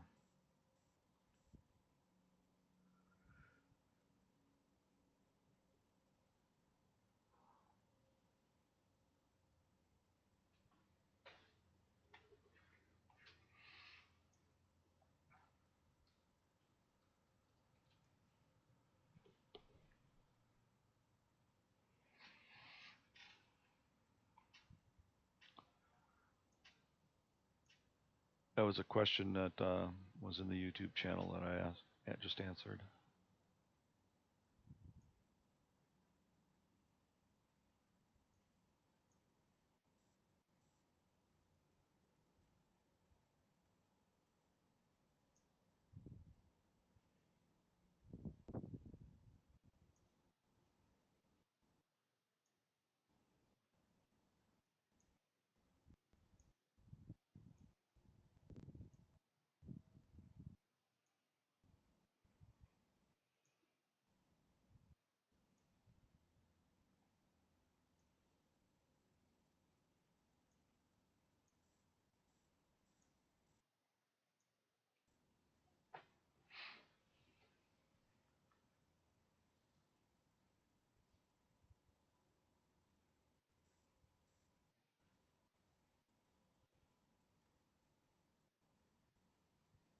Yeah, Carl, I haven't gotten it to tell me that there's anything moving in any of my frame sets yet.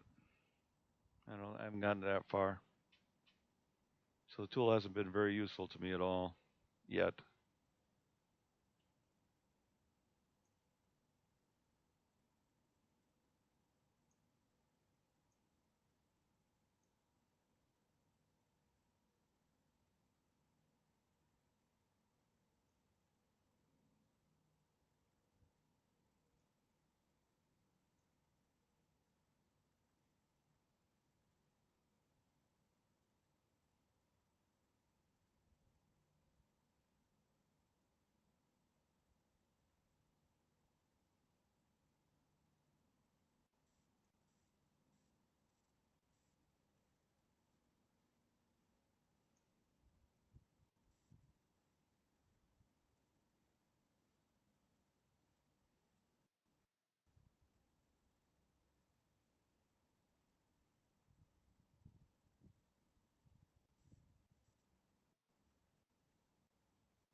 Not yet, Carl, but I'd like to. I want to get proficient enough where my data is actually useful.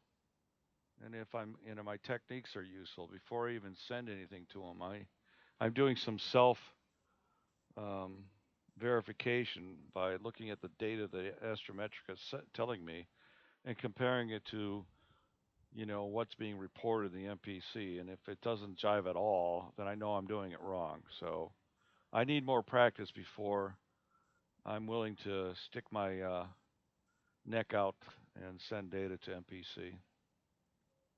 In other words, I need lots of practice before I would do that.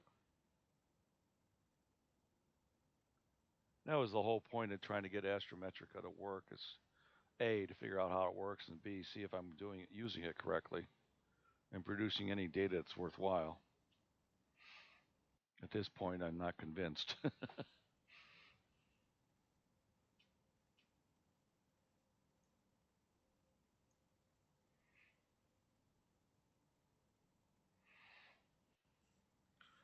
I'll keep plugging away, though.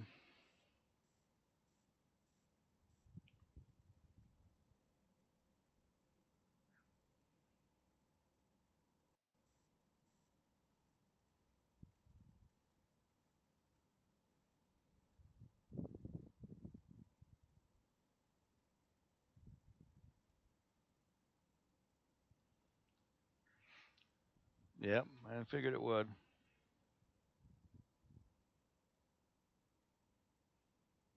I used to do orbital calculations back in the 70s when I worked at Michigan State.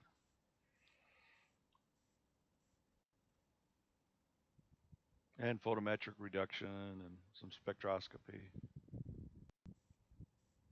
Many years ago, decades ago when I was young.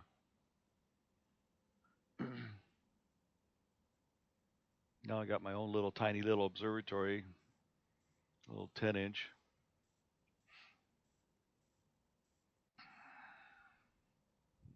Collecting my own data.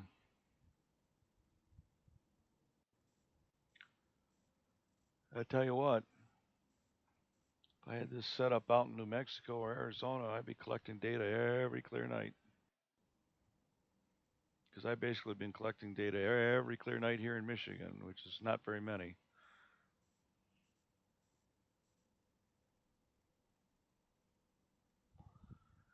I don't think so, Carl. I don't think I am using the known object overlay. So maybe that's why I'm. You just described something I haven't even seen, so I may have to go investigate that. Slide rule days. Well, kind of. We had just gotten calculators back when I went to school there. Little four four function calculators. But yeah, I used slide rules back in high school.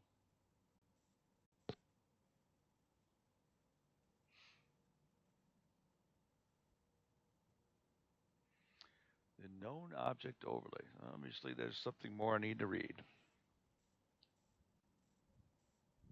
Looks like I got a little sucker hole for a few more frames of this comment.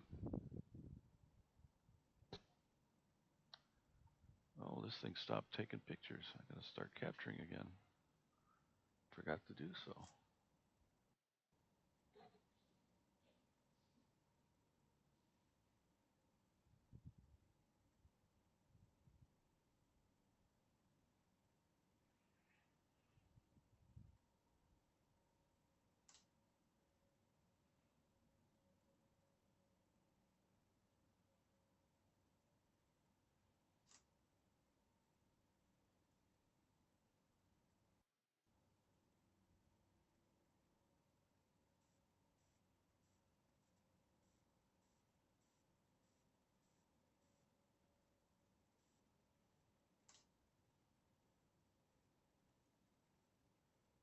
Tracking's still good.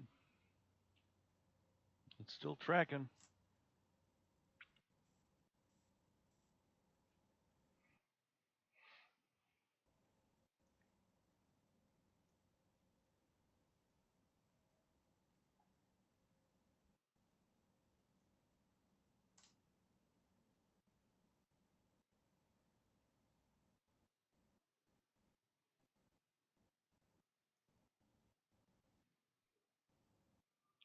I think my piggyback camera is much more interesting to look at.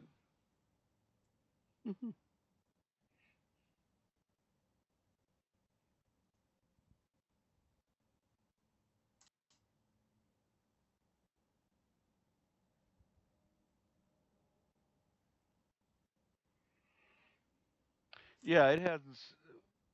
It supposedly did a data reduction, but it wouldn't identify anything. It wouldn't identify. It would never find anything that was moving either. So I'm just like I said. I'm really at the beginning of it. I only just a few weeks ago got it to even work. to where it was doing an analysis on it. So we'll just keep plugging away. I may have more questions for you though, as I keep plugging on it.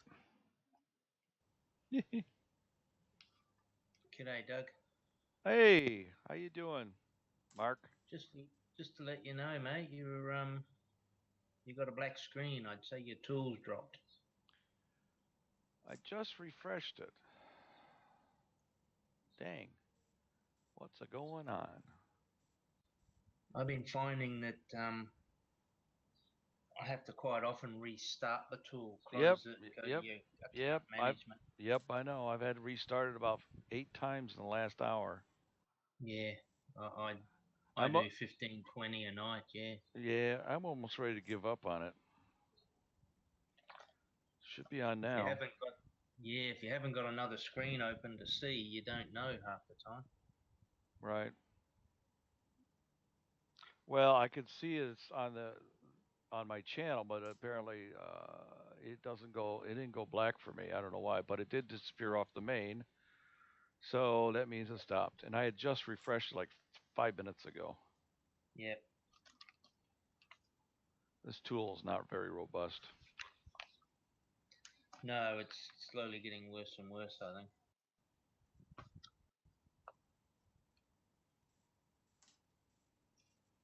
You see the skies I'm looking through? Yeah, I saw that. You like that? Yeah. No deep sky tonight then. No. We're just trying to get comet cores. Yeah. That's all I'm shooting there is a comet. I started, I don't know, almost 2 hours, about an hour and 45 minutes ago, and it was clear when I started. I knew it was going to get cloudy. It's just come in earlier maybe. Yeah, nice halo around the moon though. Yeah. Yeah. Those are 15-second shots on the right there. You go out there. Well, the halo's probably visible now, naked eye. That's right. What lens are you using? That's a 10 mm Canon. 10, that's right. Yeah. Yeah, I mean that's a huge swath of sky there. Hmm.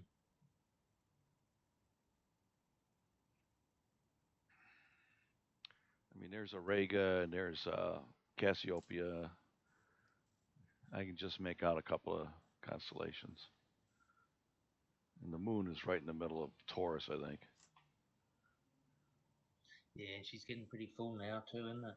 Yeah, it's about 75% now. Yeah. Well, this is what I was shooting through on last Wednesday. When I went after this comet last Wednesday, I took 60 images, and about 4 of them had a dark enough background that I could stack with it. But Oh yeah. yeah, the rest of it was kind of so-so. It'll be the same here. Actually, I got enough of sequence here. I might be able to put a video together. And I'll put a little video with the right hand image too, so people know what I'm looking through. Yeah. Yeah. I wonder if I could do a picture-in-picture on my video. That would be kind of cool. True. Have it up in the corner. Hmm. Yeah, we'll see. So this comet, since I started, has moved about 2 to 3 arc minutes. It's moving up, mostly up in RA. Mm-hmm. This comet's is circumpolar for us now, so it's always up, and it's going to hit perihelion in May, and so it's going to be visible for the next 5, 6 months, 7 months actually, through July, in the northern hemisphere. Yeah, I was gonna say I don't think it'll be visible for me. Yeah, it's going to go right real close to Polaris. Yep, definitely not. Yeah, right now it's crossing from Camelopardalis to Perseus right now. In fact, I think it's in Perseus right now. Let me take a look here.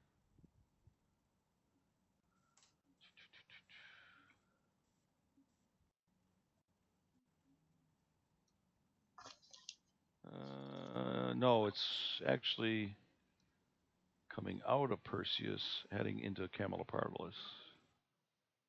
Yeah.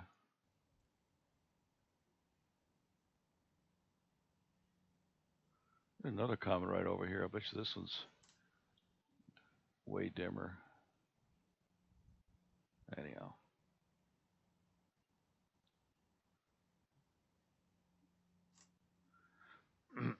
Yeah, it's at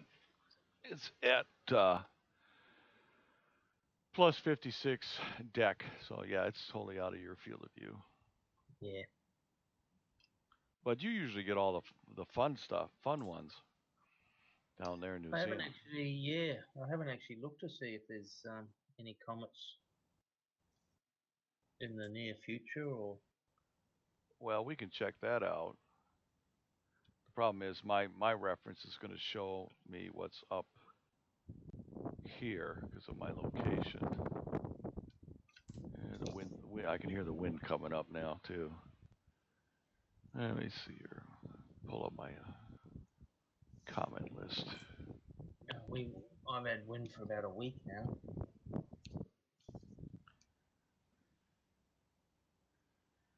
Let's see here. Yeah, yours are all right now. I'm looking at the brightest one in the sky right now, which is Yeah. approximately 9.6 magnitude right now in Perseus. Yeah. The two arc minute coma. That's about right. And it's going to brighten slowly. There are some that are in the south, but they're pretty dim, 13th magnitude. Yeah, right. But sometimes you'll get the nice bright ones that are naked eye. We'll never see them up here. Well, I downloaded the latest Stellarium the other week and also went and did a whole bunch of new comets. And there was one that, the one they got wrong. Yeah. Man, it took up half the screen.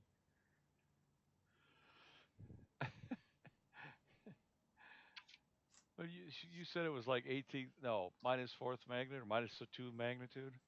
Yeah, it was like. And it's actually 18, it's actually 18.5. Yeah, it was like 1.6. Well, they had the wrong data, obviously. Someone did it for a joke, I'd say.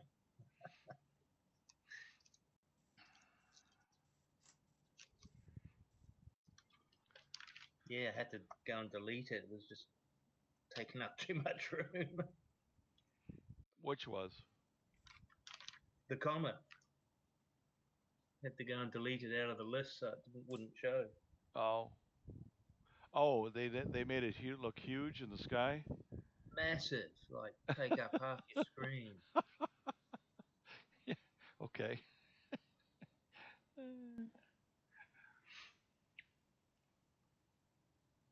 Yeah, no, it was silly.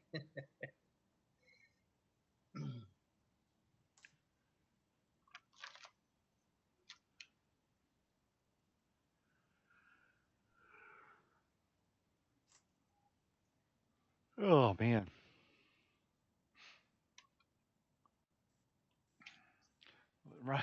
My wife and I went out to dinner twice today. Oh, once each. No, yeah, we both went out for lunch. Oh, I see. And then my son called us up this afternoon and said he's coming over and he wanted to go out to dinner, so we went to dinner.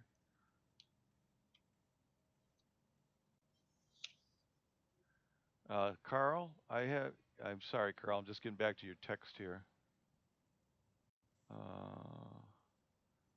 No, I have not watched the Asteroid Hunter channel. Yes, good. Okay. Okay, I'll have to look that up.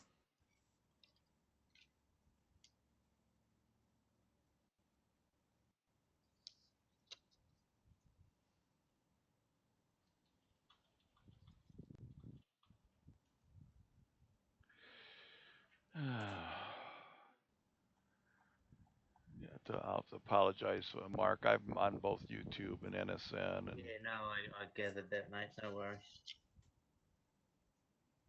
See, when I'm on my YouTube channel, the entire session is recorded,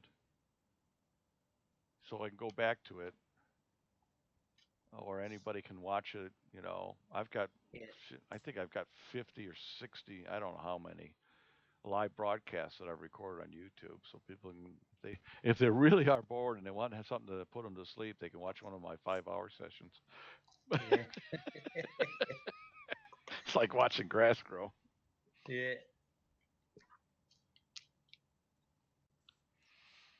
I think last month or the month before, I actually turned my webcam on so people could see my mug. That was pretty scary.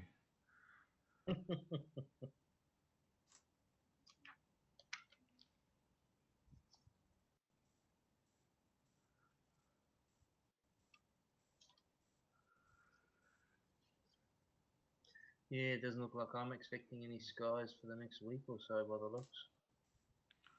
Oh, we're not going to get any either. It was beautiful this morning. It was clear, nice blue sky all day, and just like usual here, you can't expect it to be clear that night. Yeah, true. Well, I'm in summer here though, remember? Yeah, that's true. And winter's just abysmal, but for sky-wise, you get the odd day here and there, but at the moment, we got hammered the other day with all the smoke from Aussie. Right. Yeah, all the smoke would be a problem.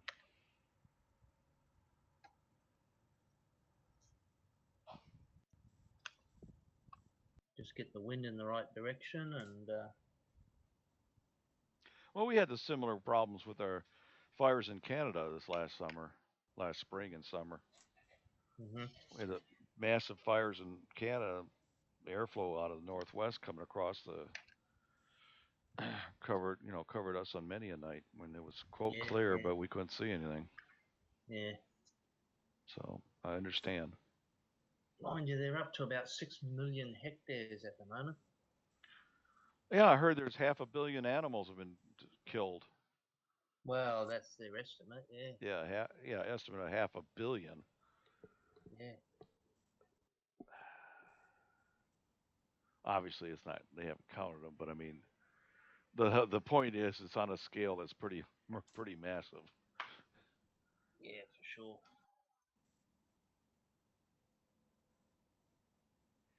I like guiding in this part of the sky. It really is good.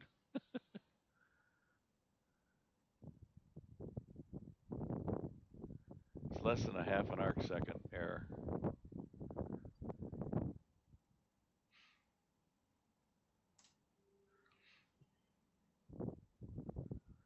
I knew it might be breezy tonight, so I left the south wall up, so its scope is pretty well protected. Yeah, right. Yeah, I got one of my best on the guiding. I don't know if it was Christmas Eve or New Year's. I think it was Christmas Eve. Total of 0.11. What There was guiding camera? What guiding scope are you using? it's a little Sharp Star 50mm ED Mm-hmm. and a little QHYL. Is that 0.11 arc seconds or 0.11 pixels? It was arc seconds. I don't run it on pixels. I always found that interesting because I'm guiding at 2,000 millimeter and I'm still at don't get much better than 0.4. 0.3 to 0.4 is where I usually run arc seconds. Yeah, well, this was a totally windless night.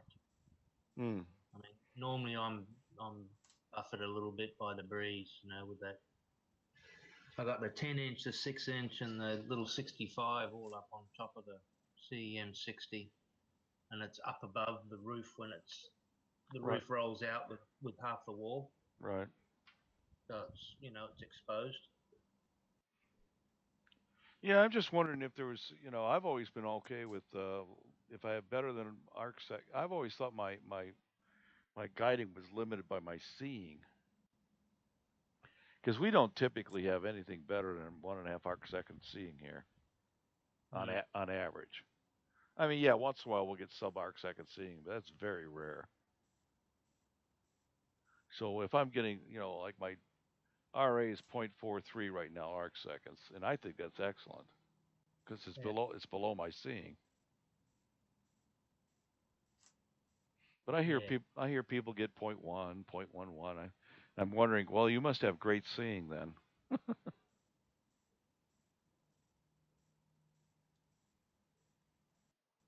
Yeah, well, I took a shot of this one and put it on my Flickr page. Yeah. Best I've had.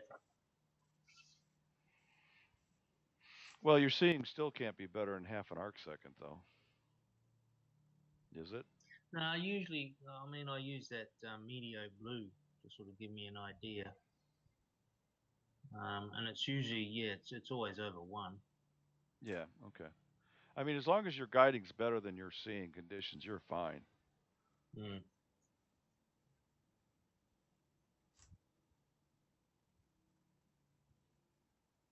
You know, the wind's a bit of an issue for me with the breeze. Yeah, yeah. It's sometimes is for me as well. I can leave my sort of western wall, which is the fold down one before you pull the roof back. I can leave that up, and then I've made like about a 3 foot by 4 foot ply section that I can pick up and put in places if I want to create a corner or something, you know. Mm-hmm. But I'm pretty exposed up here, so can't hide from it. No. I've actually gone through the winter so far. I have not taken any images of the Orion Nebula or the Horsehead or the Flame. Oh, okay. I've done that on purpose because everybody else is taking pictures of Yeah. M42, and some of the stuff is spectacular. They put a lot of time in it.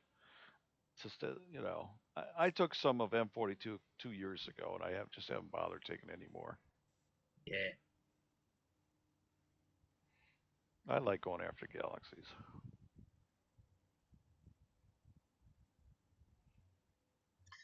Yeah, it's hard for me to plan anything, even if I get a clear night. There might only be a direction I can point, you know? It's not always clear everywhere.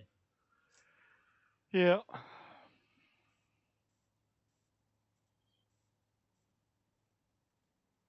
Well, if I follow through with my planning, I'll have an RV, a travel trailer, RV basically, recreational vehicle Mm. trailer, that I'll go down to New Mexico next winter and plop it in there's a astronomy RV park down there, Yep. and spend some time down, a couple of months down there to use their good skies that they have down there. We'll see what the system will do then, because I'm only averaging 4.5 clear nights a month, Yeah. and most of that's not in the winter. We did have 3 clear nights in, was it late November or early December? Sometime 3 clear nights. Each night gets worse, but I call them 3 clear because I got to do some work on it. Yeah. But it's rare to get 3 nights in a row here in Michigan. Ooh, look at that nice moon halo. Yeah, it's thickening up, isn't it? Yeah. Yeah. You stacking? No, I'm not stacking. Yeah. Just taking each frame and just displaying it. I'm using Astro Toaster to display single frames. Yeah. Because I stacked for a while and the Comet Core was just kind of a line because it's moving. But I'll take all this data and I'll stack it tomorrow and we'll see what we get.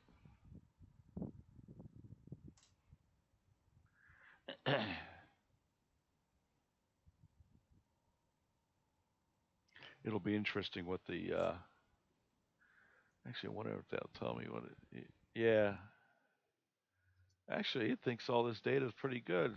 A score of 300. Oh yeah. Yeah, Oh, wait a minute. Let's get down to where we're at now. Let's see what it say here. Oh, we're down to 147. Okay, that what I expect. Yeah, it's gotten a bit thicker. Yeah. Yeah, the tail's just pretty much close to disappearing in the image here. Hmm. That's because the haze is brighter than it. I'll probably only be able to stack the first 45 minutes, but I'll do a video of the whole thing. Okay.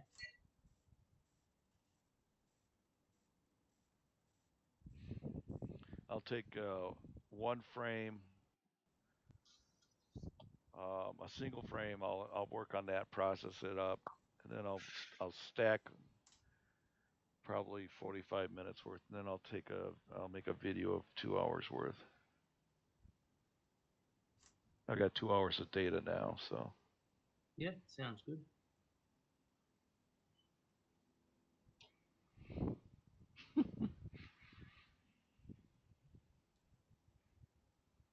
Oh, this last one came back really bright. Let me see what it told me. Yeah. Oh, I don't know. I think we're at diminishing returns now.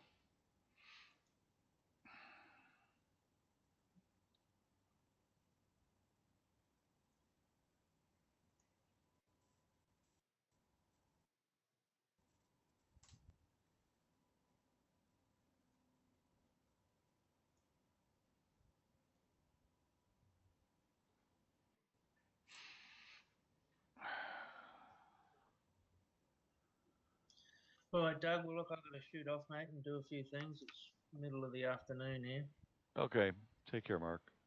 No worries. Thanks for the chat and the views, and we'll catch you on another one, eh? Yep. I think I'm going to probably shut down soon anyways. So. Yeah, looks like it's thickening up, eh? Yep, it is. Take care. All right. Take care. Good night.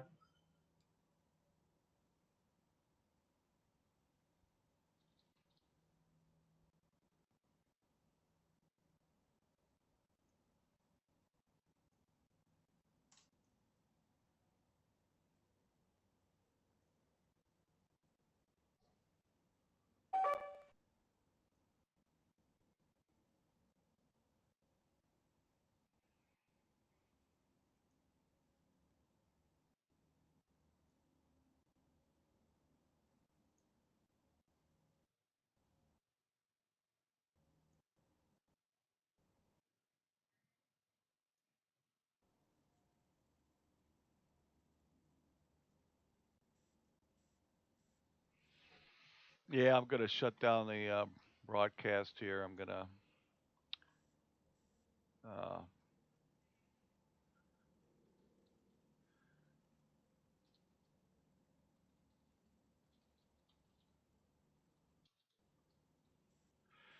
close up for the night. Too many clouds. Hi, Jay. Clouds are rolling in. I'm starting to lose. No, I have not.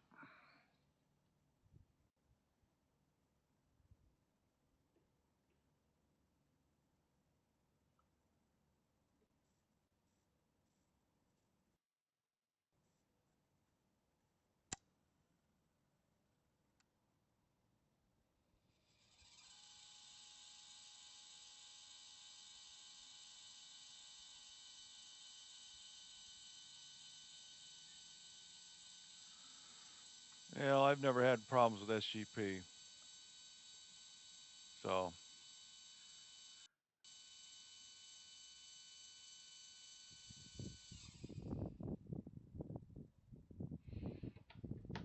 All right, scope's parked. And I'm going to go close up shop. I'll tell you what, I'll leave it running while I'm closing up shop. I'll show you what the observatory camera's seeing. And you'll see me out there.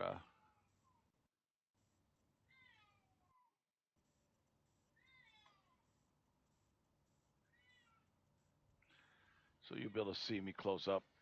All right, I'll be back in a little bit. Bye.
All right, it's all closed up.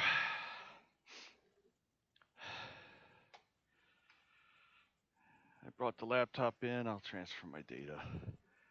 I could have left it out there and transferred it, but I decided to bring it in. It's kind of cold out. Keep my laptop nice and warm. So it's not going to be clear for another week anyways. I don't need to leave it out there.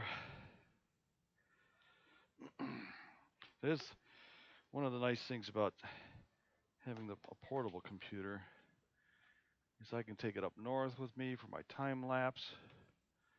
I can use it here in the observatory. You know, use it for my presentations. I know a lot of people like onboard computers sitting on their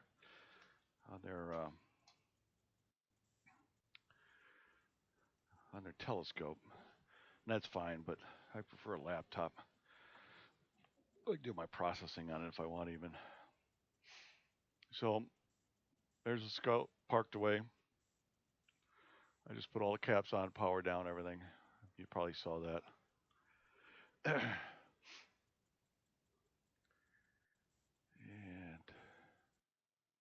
it's all closed up.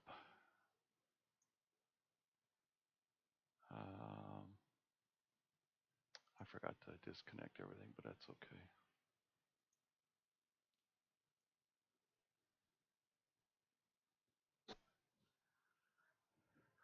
Still have yours piggybacked or out there? Yeah.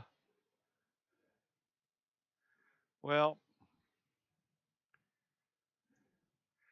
I also take it up north, so I don't always. I use a laptop for more than just data collection. I also use it to process and do things like that. So.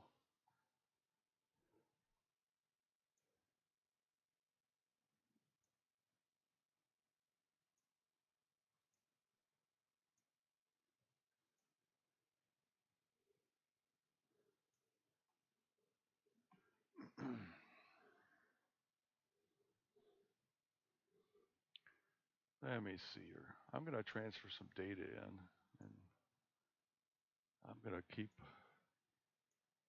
keep the broadcast going. You can watch me do some processing. It's not even 9 o'clock yet.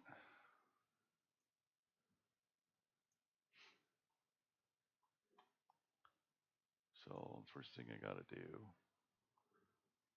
is go here.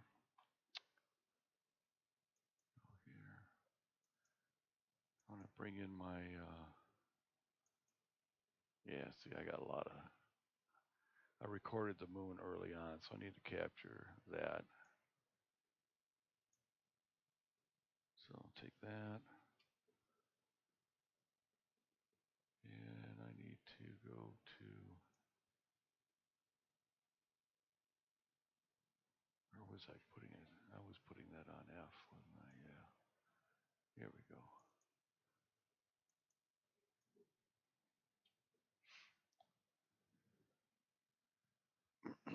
That'll take some time.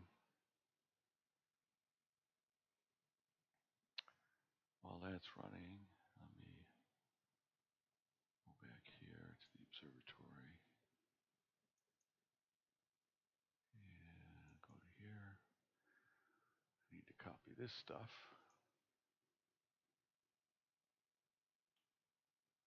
Oops.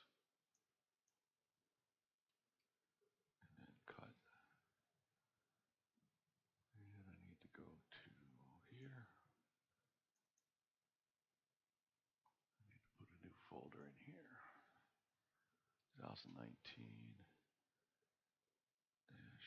01 06.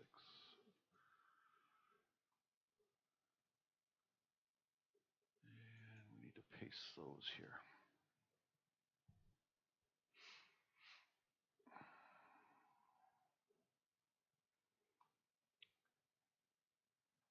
And I need to bring in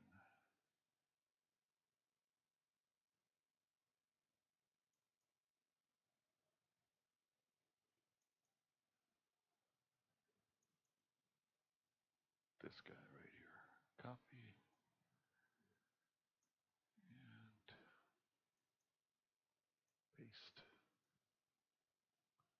All right. So all the transfers are up and running. It'll take a little bit of time.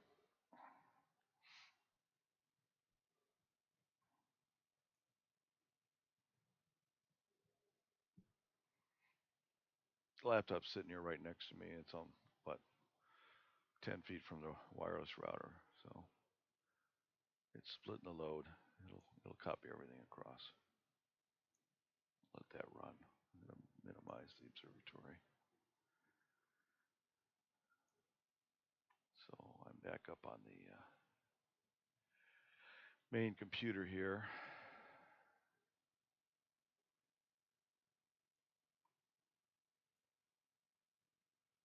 Disconnecting from Discord.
By the way, that's the observatory in the backyard.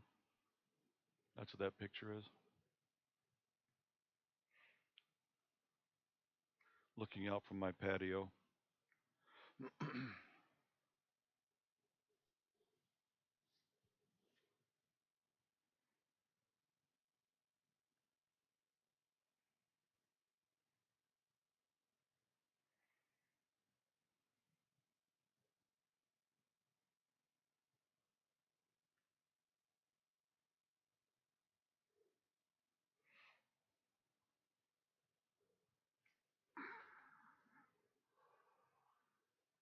Well, let's see here. Let me get the. Let me pause this one. Let me get the other stuff across first. Yeah.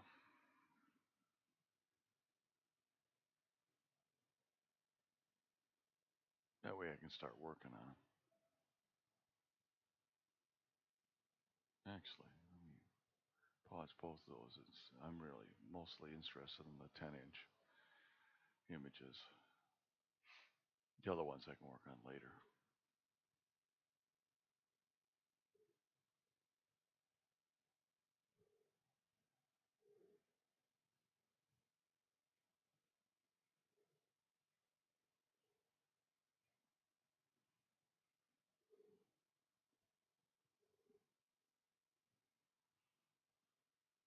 Oh, that's just wrong. I'm copying them all across. I didn't mean to do that. Let's stop that. We'll continue these. I gotta go fix that. Let me go here. File Explorer.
slow deleting that.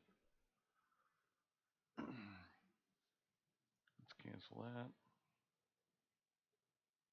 Let me log into it and do it from straight from there. That's why it's so slow. Oh, I forgot to close this guy too.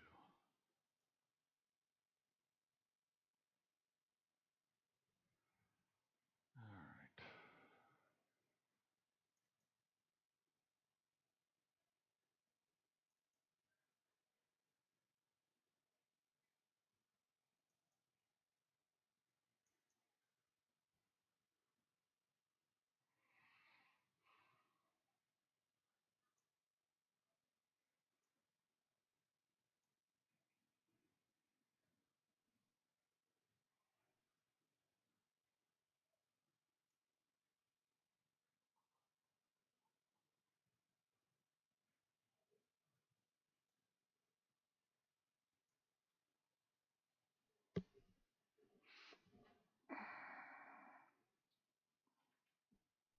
All right, there we go.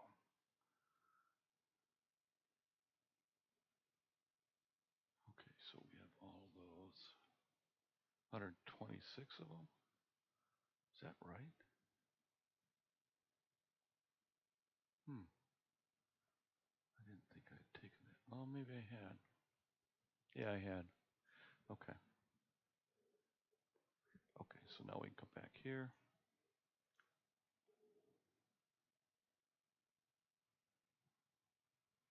And copy these guys across now again. Copy.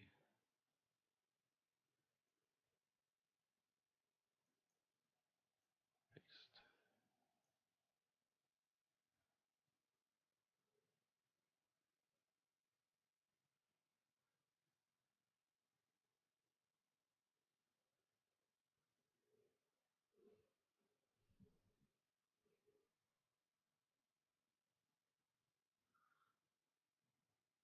All right, Carl.